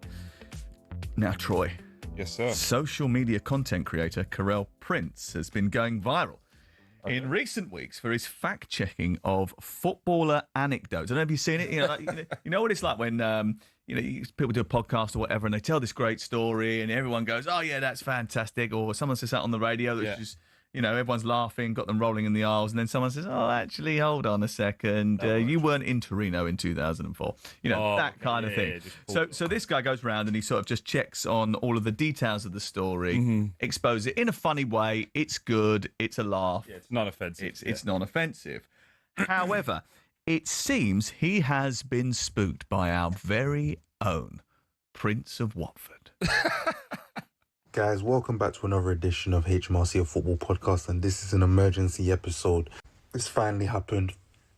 We are officially under surveillance. I repeat, we are officially under surveillance by none other than the man himself, Troy Deeney. I saw this notification and my heart dropped. My heart went from in my chest to in my stomach. It really dropped. But then I thought, if I follow him back and I message him and let him know that I'm going to do it, it might soften the blow because then he's not caught by surprise, then he's not angry, then he doesn't bench press me. But then the unthinkable happened. I went on his following just to check, and just like that, I'm gone. He done followed me. This man, Troy Deeney, did the social media equivalent of parking a black SUV outside my house just to let me know he's watching me. Let me tell you right now, this is mind games of the highest order, and it nearly worked. But let me tell you something, Mr. Deeney. Yes, I'm going to need security. I'm going to need people with SIA badges. I'm going to need anyone with any kind of security or combat experience to protect me. But one way or another, the truth will come out, Mr. Deeney. You will either get a rebate or a tax bill. Because no one escapes the tax, man, even if after it costs me my life. What's he investigating you for? I don't know. He probably actually works for the taxman now. They've been coming after me. But no, to be fair, I just showed you guys I don't do socials, as you know, so I just showed not to kill this guy's viral comment, but it genuinely wasn't me. So I showed you the voice note from you shattered him now from the guys who followed it. The guy who sorry, you're not under surveillance apart from by Troy's social media person. Yeah, the guy who runs it actually follows him off his personal one because he runs both of them off the phone. The next day, he said he was looking at it and realised it come up as suggested, and he realised he pressed it, and it was on mine. That's why he unfollowed it so quickly. And no, it's good. Like, I like it. Apparently, you go viral. It is what it is. The only thing I'll say, he could fact check. He could do what he wants. I'm a man of integrity, so everything I've said is always true. That's why it gets me in so much trouble. Authentic. Yeah. Also, what to lie about what? What does it do? You've got enough good stories as it is. Imagine the ones I can't tell. But no, I'm great for him. What was his name, did you say? Karel Prince. Karel Prince. Fair play to you. I think you got a viral moment. Continue to be successful. Have fun with it.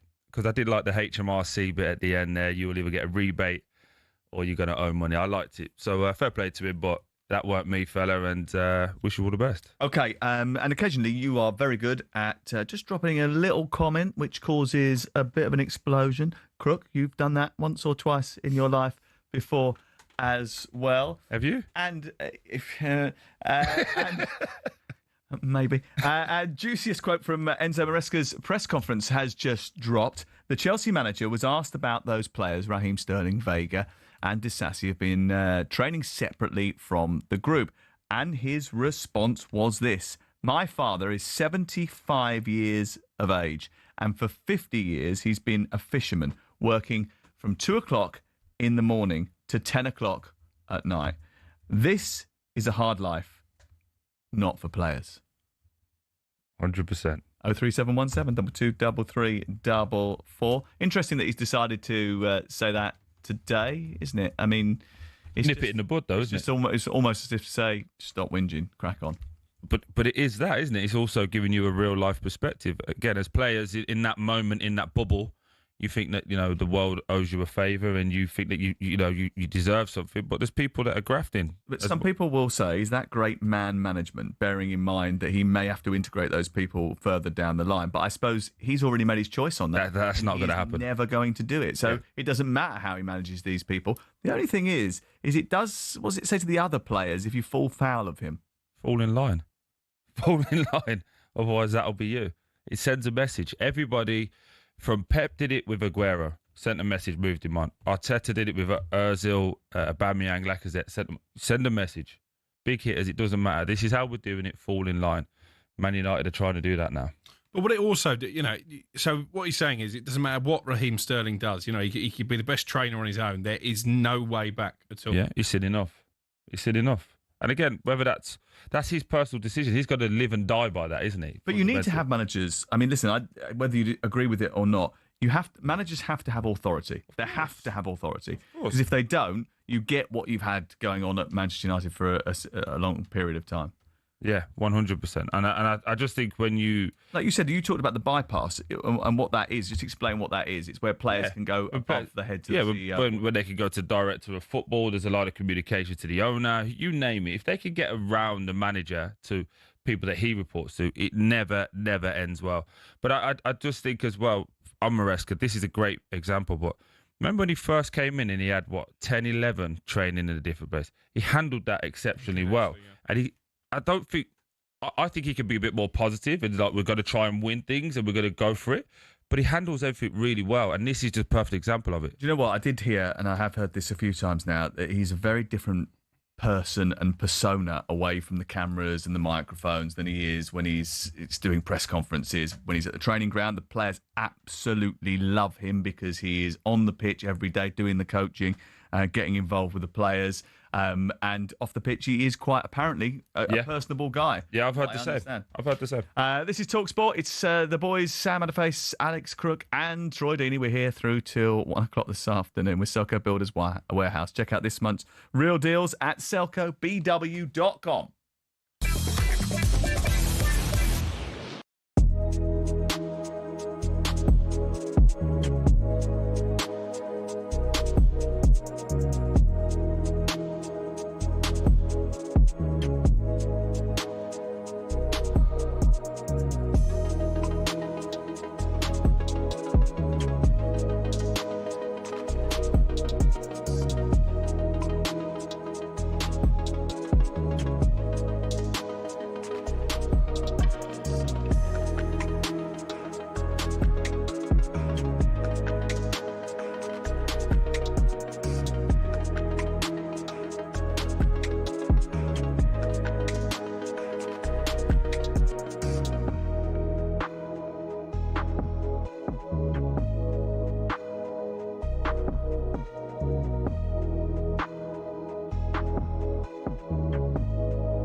talkSPORT Sports Update, powered by the Nissan Van Range. Helping business owners to work better and live better. Search Nissan Vans or head to your local Nissan Van Centre. With your headlines at 12:01, I'm Nick Ellaby. Good afternoon. We understand West Ham officials have spoken to Nuno Espirito Santo, which means Graham Potter's facing a crunch game at home to Palace this weekend. Speaking yesterday, Potter said criticism after a bad run of results is fair. Everybody wants West Ham to do well, you know. The fans do, the players do, me and my staff do, the board do. We're all on the same page in terms of how much we love the club and how much we want the club to do well. And we're all hurting the same. Now, ahead of the Merseyside derby, David Moyes has compared Liverpool's recent run of late winners to 90s Man United. Fergie used to get Fergie time, used to be looking at his watch and telling the referees he wants more extra time, and used to get goals late on because his team kept preparing themselves to score. We're always very attacking. I see that the same with Liverpool.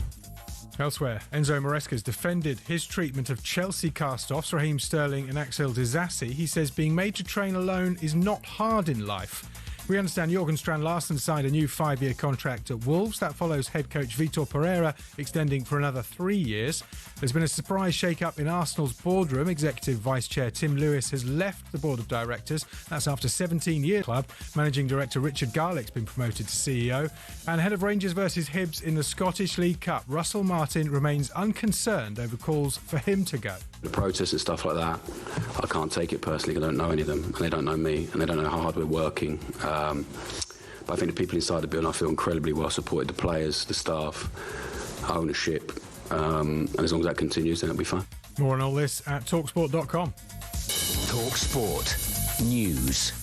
An elderly British couple have been freed after months of detention in Afghanistan, and an Eritrean man's been returned to France after being deported as part of the government's one-in, one-out scheme. More from the news team at past. talkSPORT weather with QuickFit. Buy 2 or more Bridgestone Turanza all-season 6 tyres and claim Bridgestone's massive 20,000 mileage guarantee. Visit quickfit.com and book today. Conditions apply.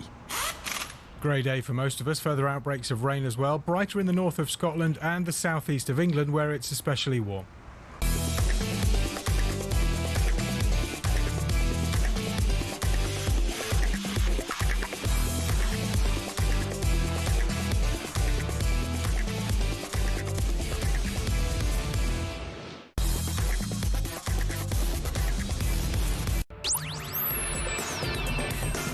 talkSPORT, it's Sam Matterface, and he's here, Crookmeister, sitting next to me today, and he's going to be sitting next to me on Sunday as well as we go to Arsenal, Manchester City. Excited about that. But before we do that, we have a huge game for you tomorrow, 12:30 start. So let's look ahead to this weekend's Premier League action with Trust Ford.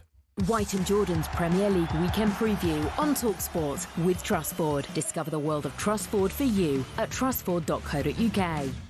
Well, it is a city where you are red or you are blue, and if you are blue, you feel blue quite often because Liverpool have lost just one of their last 28 home games with Everton in all competitions.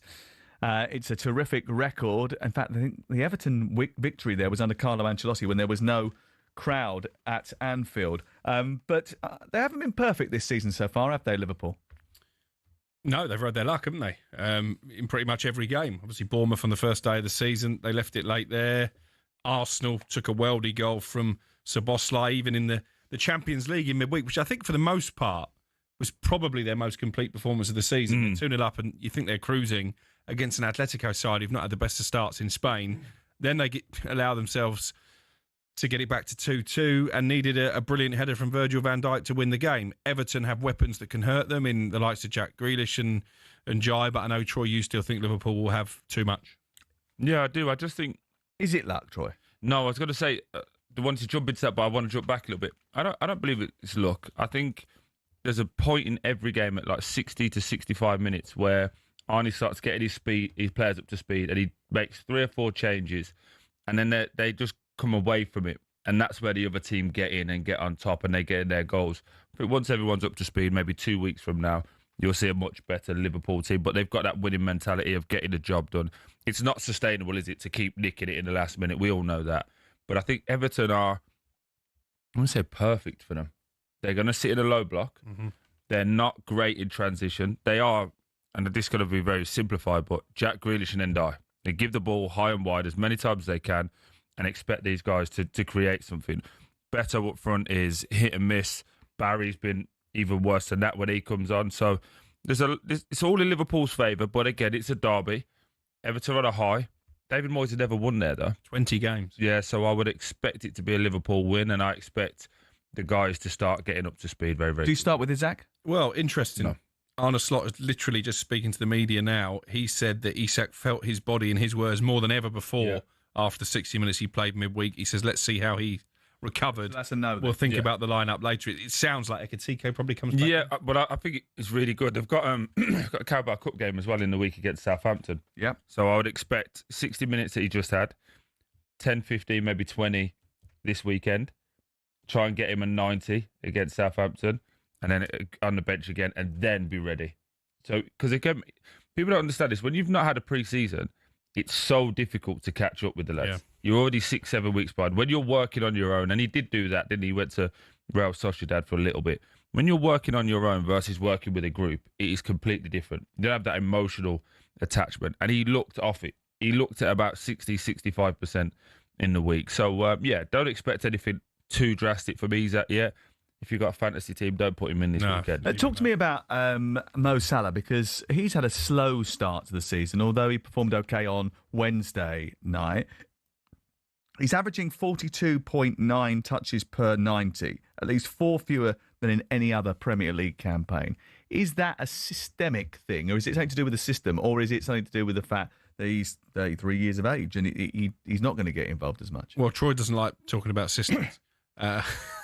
I think he's missing. And you really do. I think he's missing Trent. You know, I think we didn't really know what impact his departure would have on Liverpool, but that partnership down their right-hand side. What do you mean with Trent getting so beyond impressive? it? Well, it's a different and playing dynamic. the ball exactly where he wants it, Mo Salah. I think he's having to do a bit more of his own work now. He has to play inside a little bit more. I don't know if you've noticed this, but he travels in field a little bit more, comes in down the inside right channel rather than going on outside right channel. He's only had one game with Frimpong as well, hasn't he? He's yet to have a full game. So that relationship is, because remember he came off injured in the first game, and then he came off in the game yesterday. Should they play together in the Community Shield? Yeah, and but no one takes that as only Arsenal take that serious.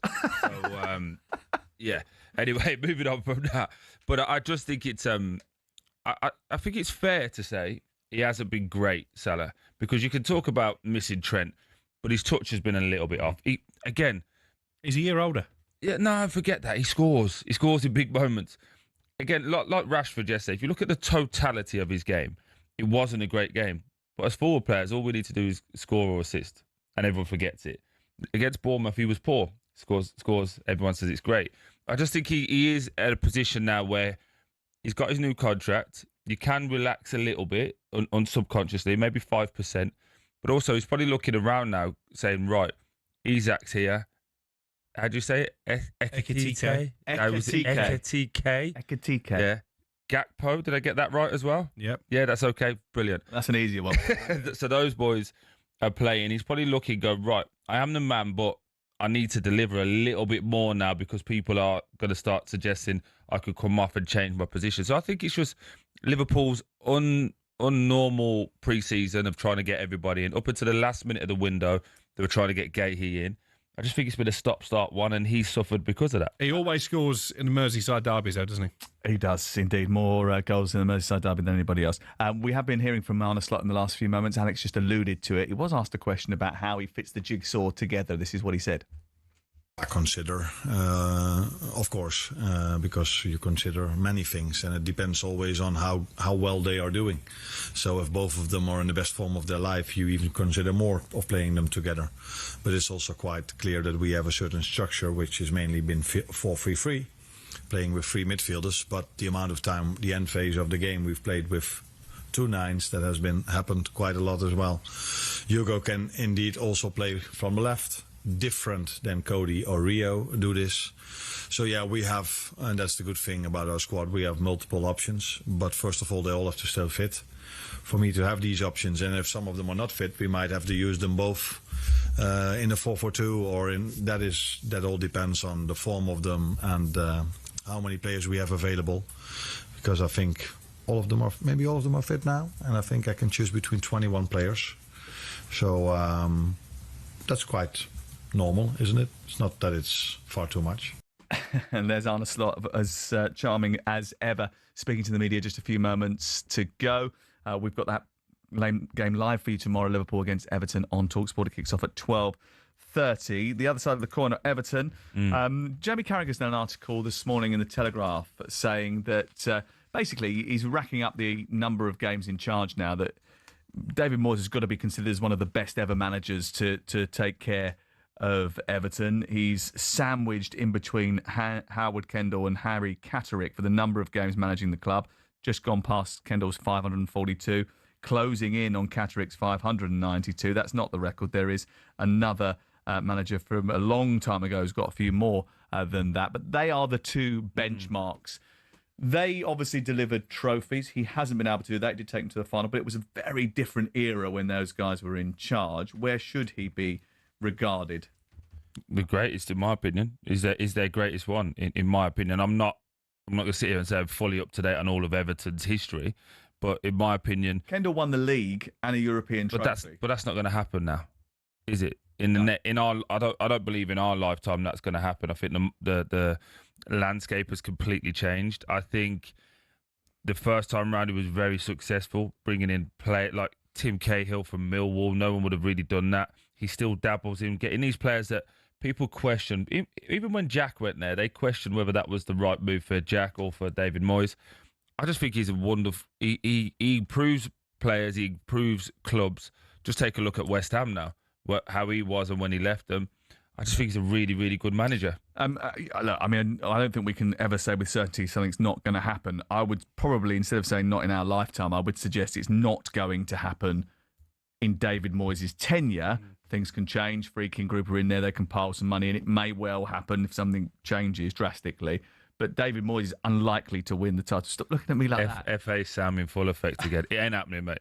You could get Tony Bellew on here, who's the biggest Everton fan ever, and he would say the same. But they could win a cup though. Joe Royal won the FA Cup, didn't he, back in '95? He's talking about winning the league.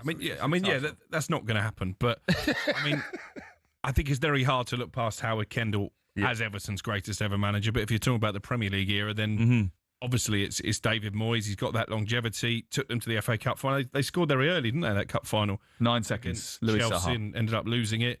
Took them to the Champions League qualifiers. Really unlucky with that draw, I seem to remember. We got Villarreal. 19 seconds. Lost over 2 legs. And what he did last season, I mean, no disrespect at all to Sean Dyche, but I think he stayed too long.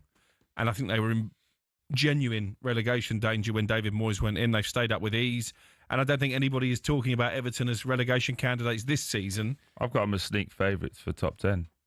I really have. Oh, I think they probably would be aiming for that. I mean, they've had a brilliant. It's just whether they can keep everyone fit, because their bench, once you lose 1 or 2, is not great. It's not the deepest squad in the world, but they've done very well away from home actually recently. I think they've won 6 of their last 11 away from home in the Premier League, and he's made them difficult to beat. I mean, I go back to the Brighton game where actually they were second best for the first 25, 30 minutes of that game and ended up winning the game quite comfortably, really, because they have got players who will dig in. They have got that little bit of flair left and right. So it's fascinating. They've also got a centre-half playing right back and a centre midfielder playing left back. The full-back position is a big issue, isn't it, for Everton? Yeah, massive, because they haven't got a right back and they haven't got... I mean, Mikalenko's their only left back. Was Moyes the manager when they beat Liverpool in the Cup and Dan Gosling scored and everybody watching on TV missed it? I think he was, wasn't he? That was the same year they got to the final, potentially. Yeah. I think so. He has got some success against Liverpool, but but not at Anfield though. No. Typical talkSPORT, says Ian from Liverpool. Football never started in 1992. Moyes will never be Everton's best manager. No, I think Troy's gone too far there. No, he's never won anything and never will. I don't talk about football that before I was born. He's never won at Anfield. He's never won at Old Trafford. He's never won at Arsenal or Stamford Bridge. He'll go to Anfield tomorrow for a 0-0. We'll get beat 2-0. Pathetic. He's solid. That's it. He'll get us in the top 8 and the odd quarter-final in a cup. He'll get us in the top 8. That's what I mean. Level. You're Everton. Modern Everton. Top 8 would be brilliant. Honestly.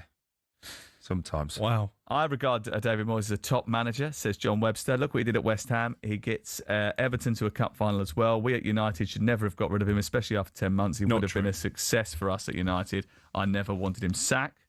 TAA didn't overlap or get into Sellers' space like Bradley and Frimpong do. That's the difference. That's what I was trying to say earlier on. That's why he has to go inside, because they go on the outside of him, and Trent didn't do that.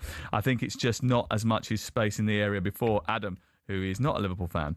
Ryan, Troy giving him allowances because he hasn't played a full game yet, while Gyökeres is banging them in, and Troy still thinks he's a flop. Mental gymnastics. I never said he's a flop. I don't know. I just said I think you said you were underwhelmed. When I am underwhelmed. Are you? Do you think for the amount of looking at Gyökeres as all the games you have, are you thinking he's the missing piece that gets him over the line? I think he might be a flat track bully. I actually think that he was much better last week against Nottingham Forest. Against Nottingham Forest. And I think that he does give them a little bit of a focal point. It will take a bit of time for them to learn how to use him properly. But do I think he's the difference between Arsenal going from second place to first? Probably not. I think the difference. What was the gentleman's name who messaged that in? Ryan. Ryan, quick question. This is really good. If you listened, because obviously I don't, to Arteta's interview with you, I think after the game, did Arteta, and I quote this, say, "We're asking him to do things he's never done before"? I can't remember if he said that about him or they said it about. It was about him. I'm telling you, it was. Was that not about Gyökeres? No, about Gyökeres. Him. They're asking him to do things he's never done before. Right. Yeah. 27 years old. So they're asking him to be a striker, to link the play, because all he does is runs on the shoulders. He's very much like Haaland. He's very good at running in behind. Great. That's what I mean. That's my point. So when you're talking about that, when your manager says we're asking him to do things, is that a criticism or is that a critique saying we need him to do a little bit more? Yeah, but the manager says it, it's all right. Troy says it, and I'm doing mental gymnastics. Maybe listen to your own manager. What are mental gymnastics? I don't know. Ryan's boring me anyway. Next. This is a Troy, didn't have much sleep last night. Ryan, I do apologise. He drove all night and he went to the gym instead of napping earlier on. I can't believe you did that. That's impressive. Thanks, mate. We'll show you where it is at some point. That was our look ahead to this weekend's Premier League action with Trustford. White and Jordan's Premier League weekend preview on talkSPORT with Trustford. Discover the world of Trustford for you at trustford.co.uk. What a difference a year makes at Aston Villa. This time last year they were playing in the Champions League. Now they can't score a goal. Why?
The behind-the-scenes Matterface Crook Deeney show is starting to gather pace. Absolutely.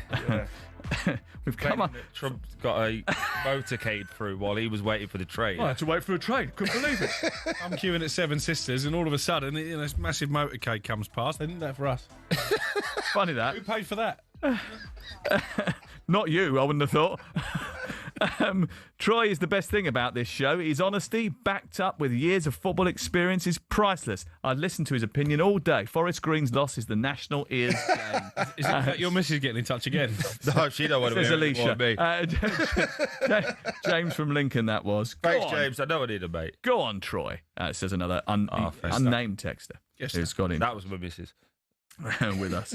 Okay, Aston Villa under Unai Emery are facing mounting concerns for the first time in his reign, really. Alarm bells now ringing at the club due to a concerning lack of goals and an underwhelming start to the season. Villa have failed to win or score in any of their opening league matches, making them the only team across the 92 English league clubs to find the net this season. They did score in the Carabao Cup, didn't they, in midweek.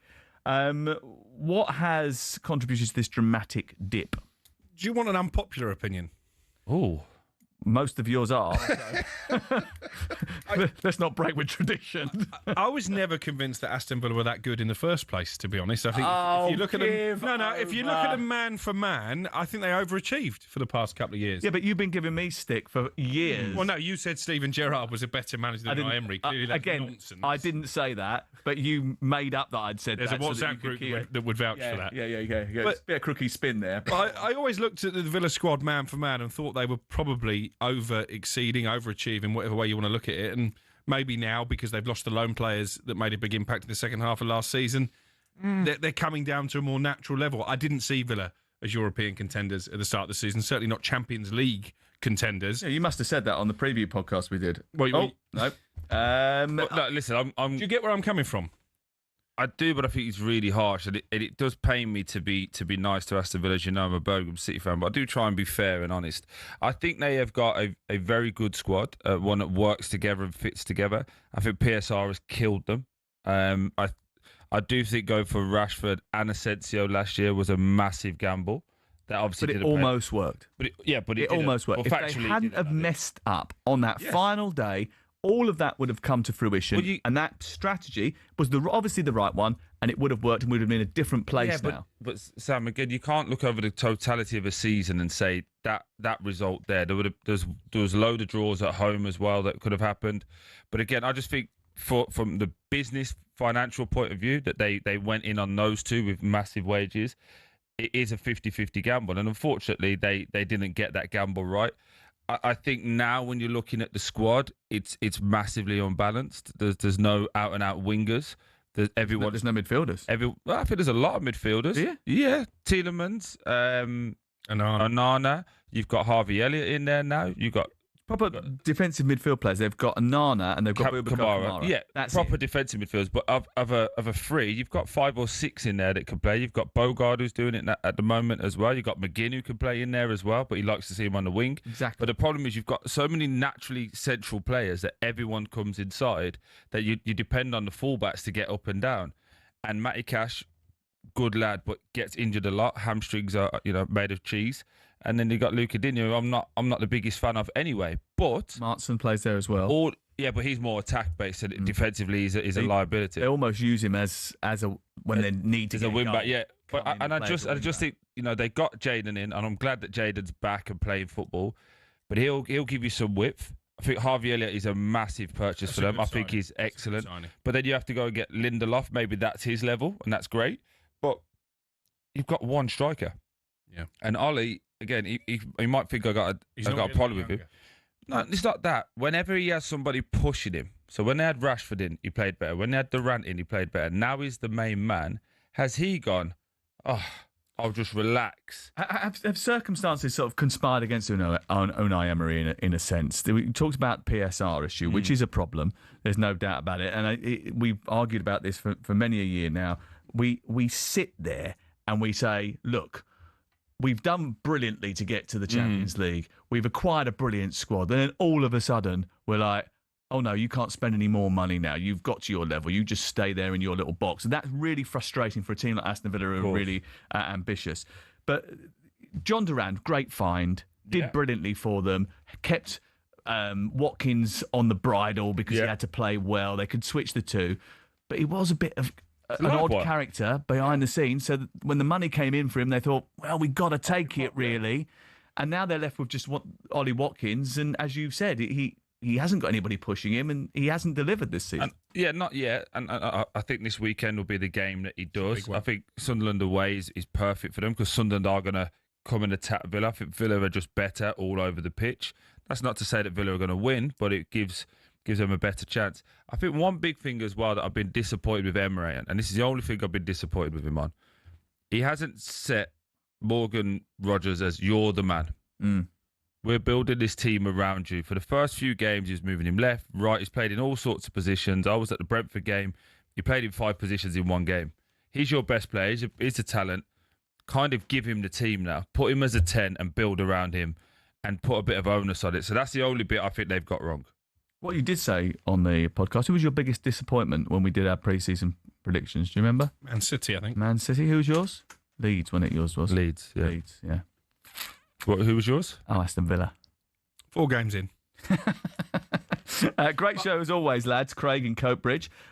Please let's have some of the best bits of this programme, like Crook's sayings, like DNA testing on his phone. Remember that one? Do you remember that? Top 3 things I've ever heard in my life. Last week, talking about his hair. Ash thinks that would be the best show ever. And Les says, I love having Matterface on this show. Always means that he keeps Crookie's emotions in check. Well, I don't know about that. You've been trying to do that. 25 years I've been having to do that. It's just irresponsibility and a curse. This is talkSPORT. You're listening to Sam Matterface, Alex Crook and Troy Deeney. We're here through till 1 o'clock.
Marcus Rashford is confident we'll see the best of him on loan at Barcelona. If that happens, I will be the first one on air, on radio, on newspaper, on Instagram if I have to say I was wrong.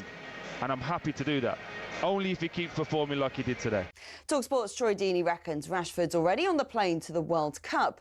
He scored twice in the 2-1 win over Newcastle.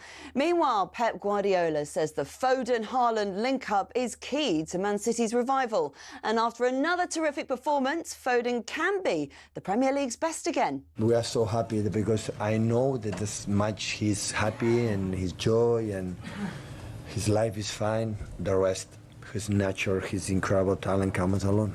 Erling Haaland doesn't blink, though. He's now the fastest player to reach 50 Champions League goals. Heading home, a lovely loop-through ball from Phil Foden in the win over 10-man Napoli. Elsewhere, Man United are into the Women's Champions League proper for the first time, thanks to Elizabeth Turland's hat-trick over Brann. Rugby League's Hull KR are going for a hat-trick of trophies after securing their first League Leaders' Shield. And maybe the best LA Dodger ever, pitcher Clayton Kershaw's announced he's retiring at the end of this MLB season. There's more on this at talksport.com.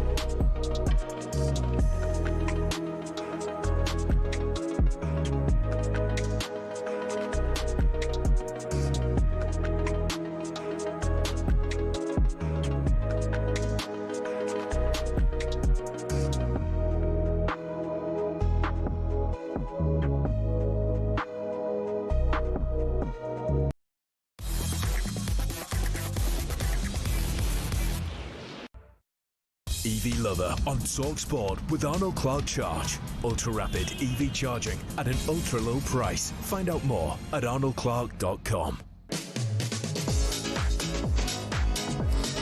And thanks to Arnold Clark Charge, we've got an electrifying cash prize to give away today. We're also trying to give away a place in our grand final in Glasgow next month. It is up for grabs for one lucky winner with the ability to win a brand new MG S5 electric car.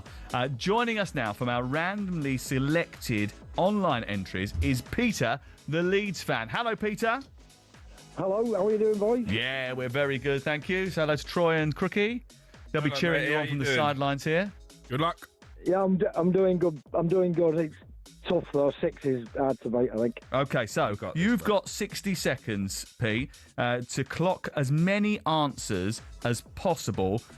For each correct answer, you're going to win yourself £100. You get that no matter what. You are allowed to pass if you don't know the answer, but we can only accept your first response. If you're our top point scorer of the week, which is 6, along with the cash that you win today, you'll also get a place in that grand final in Glasgow next month where you could win a brand new MG S5 electric car.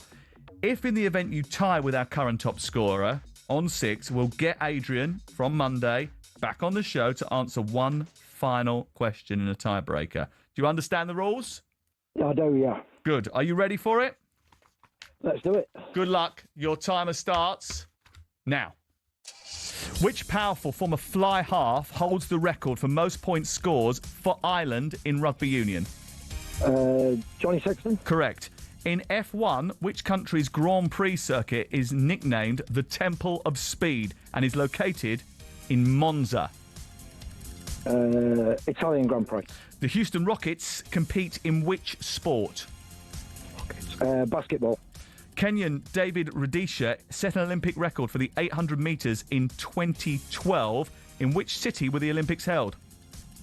2012. London. Which British cyclist holds the Olympic record for the men's 1 kilometre time trial? Bradley Wiggins. Which American boxer became the youngest world heavyweight champion in 1986, aged just 20? Mike Tyson. Which darts player is nicknamed the Flying Scotsman? Gary Anderson. Which powerful West Indies cricketing legend scored a century of runs from just 30 balls against South Africa at the 2007 T20 World Cup? Chris Gale. OK, is that a 60 seconds up? They are. OK, thank you very much. Impressive. Appreciate that. OK, so you did get one wrong there. Chris Hoy is the British cyclist who holds the Olympic record for the men's 1 kilometre time trial. And that was crucial because it means, Peter the Leeds fan, you only got 7. Go on, the boy. Go on, the boy. In the pocket. And you are through to the grand final. You've won a place in Glasgow next month where you could win a brand new MG S5 electric car. That was a stellar performance. Well done. Fantastic. Well done. Cheers for coming on, and brilliant work from you. We appreciate that. We'll be in touch as to how we can get you to Glasgow. If you'd like to win some cash and think you can earn a spot in Glasgow's grand final, tune into H&J's show all next week and enter now at talksport.com/win. That's all thanks to Arnold Clark Charge. Ultra rapid EV charging at just 55p per kilowatt hour. Find out more at arnoldclark.com. EV Lover on talkSPORT with Arnold Clark Charge for your chance to win a new MGS5. Enter online now at talksport.com/win. The Crookmeister is here, and he's been running a story this morning about West Ham. Yeah, it's sort of following up from the story we broke yesterday that Slaven Bilic is a potential contender to go back to West Ham if Graham Potter loses his job. I've now been told this morning that members of the West Ham hierarchy have also sounded out Nuno Espirito Santo. So I think Graham Potter goes into this weekend's game against Palace under immense pressure. They've got Everton away from home on the Monday night live on talkSPORT. That's the last game before the upcoming international break. And I think he needs to put some points on the board. The other one, maybe to keep tabs on, is Gary O'Neill, former West Ham midfielder. I think he possibly would come into their thinking as well. What are you looking at?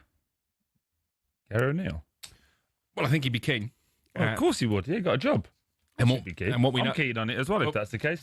But what we know about West Ham is that when they tend to recruit managers, they do look at the free agent market. I think the Bilic thing is I really think interesting. Bilic adds a little bit because he's got the past there.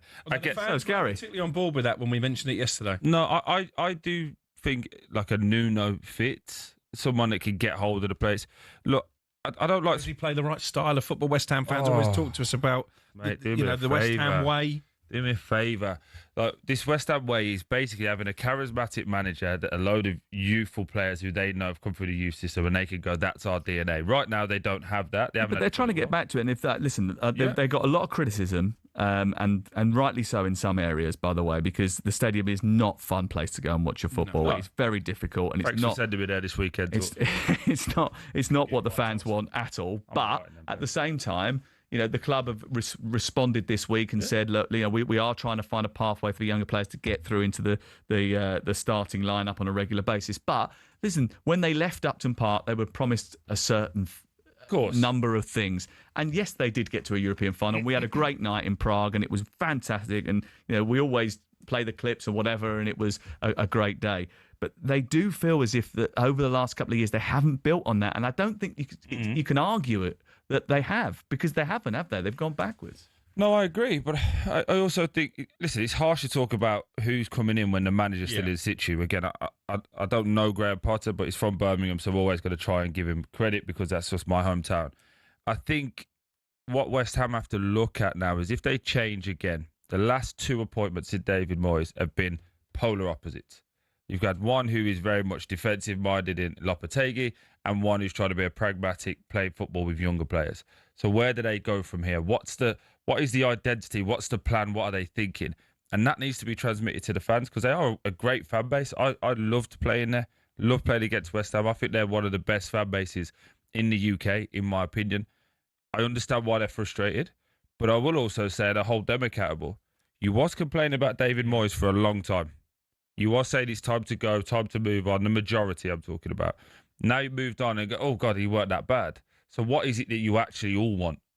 It's a little bit like I've labelled it at Spurs over the time. I don't know what West Ham, the expectation is from the fans, the board and the players.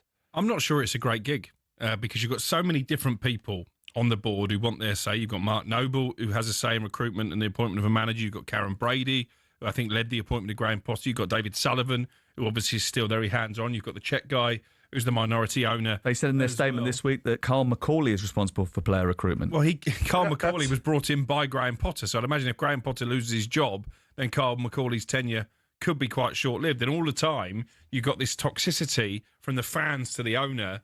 There's always an uneasy relationship. Even when things are going well, a couple of bad results, and that comes to the surface. Again, you've mentioned the stadium. If I am Gary O'Neill and I'm trying to restore my reputation, I'm not sure this would be the best job to take. If I'm Nuno Espirito Santo, when my stock is very high, is this the right job to walk straight back into? I'm not sure. If you were a Premier League manager, it is a fantastic job. West Ham United, London club, big stadium, great fan base, opportunity to improve. If you've got the opportunity to become the West Ham manager, you take it. But look at the managers they've had. I mean, for years, West Ham went by without ever really changing their manager. They've changed the manager a lot in the Premier League era. And how many of them have been a success? Outside of David Moyes, Slaven Bilic had one season where they finished 7th, club record points tally.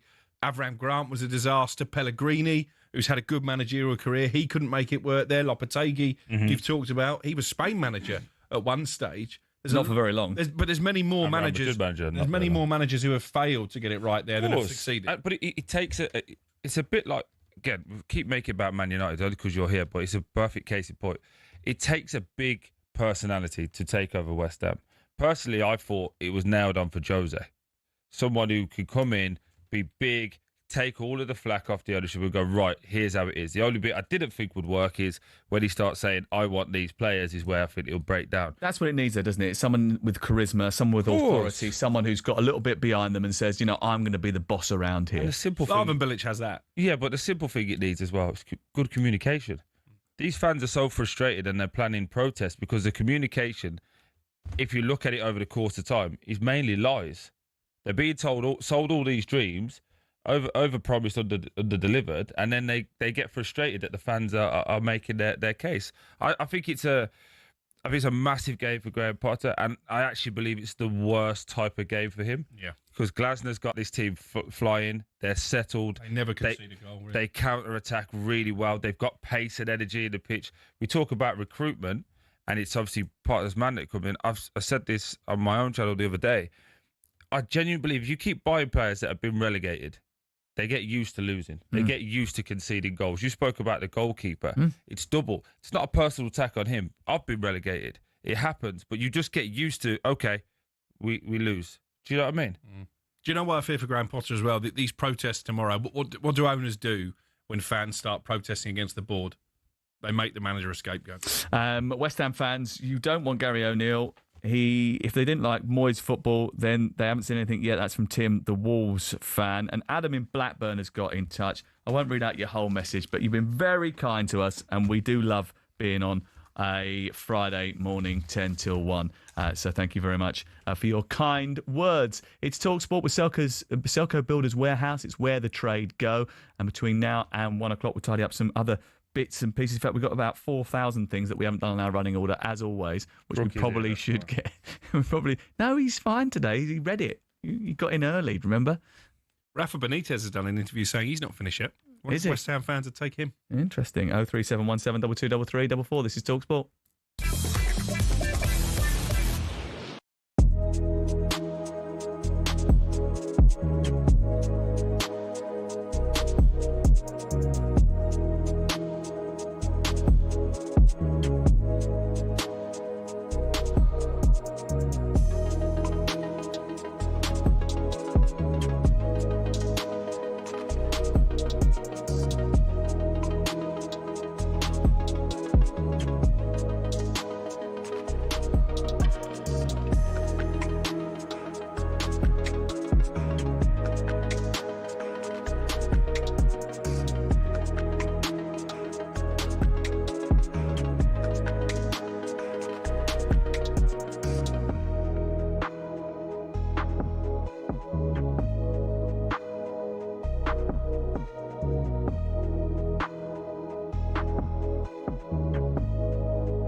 Oh, 15 minutes. Oh, no, it's not even 15 minutes. We've got about 5 minutes. Honestly.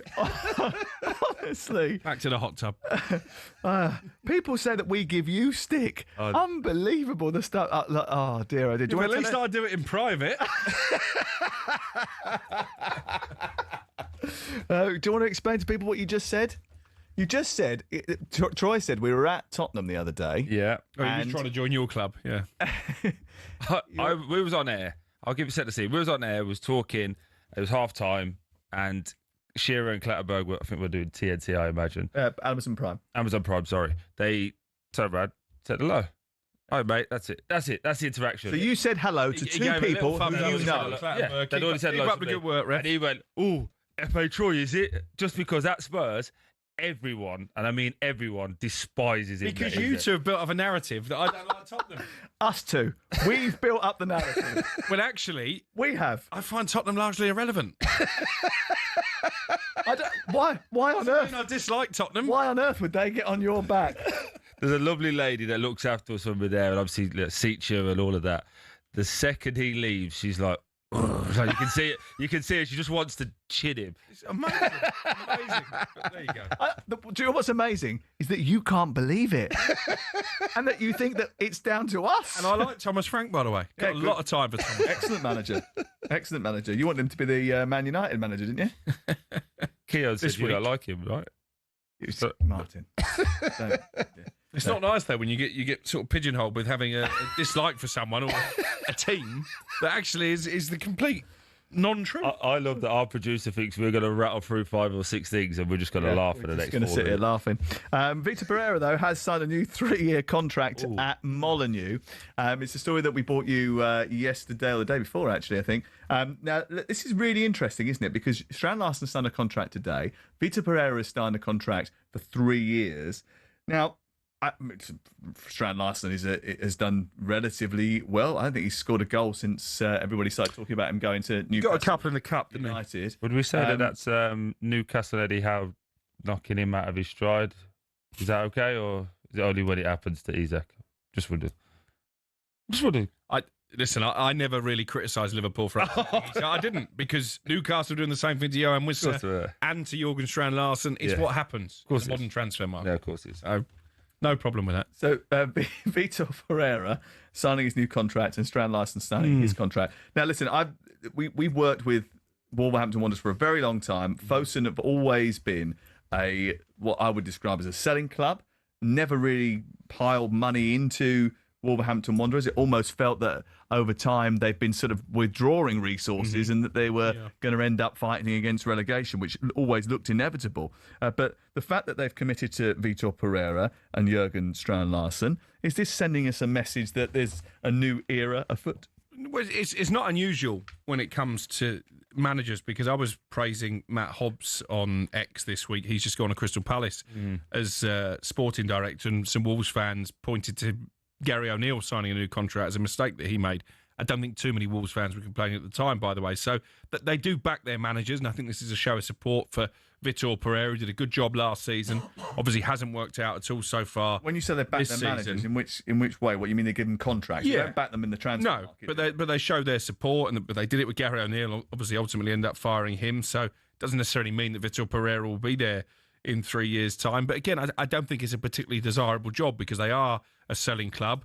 Strand Larsen apart, they got rid of their 3 best players in the summer. Cunha to United, Aït-Nouri, for what I still think was a strangely knockdown fee to Manchester City, and obviously Semedo's contract ran out. So it's a tough job for Pereira. It's a consistent thing, though. They always use their best players in the summer. They always end up losing one or two, exactly, and they don't replace them. And obviously they gave Cunha a new contract with a release clause, so he only stayed for 6 months. I think what's interesting here about Strand Larsen is that it's our understanding there isn't a release clause in his contract, and a Wolves fan messaged me earlier and said, I don't really understand it, because he only recently signed a new deal until 2029.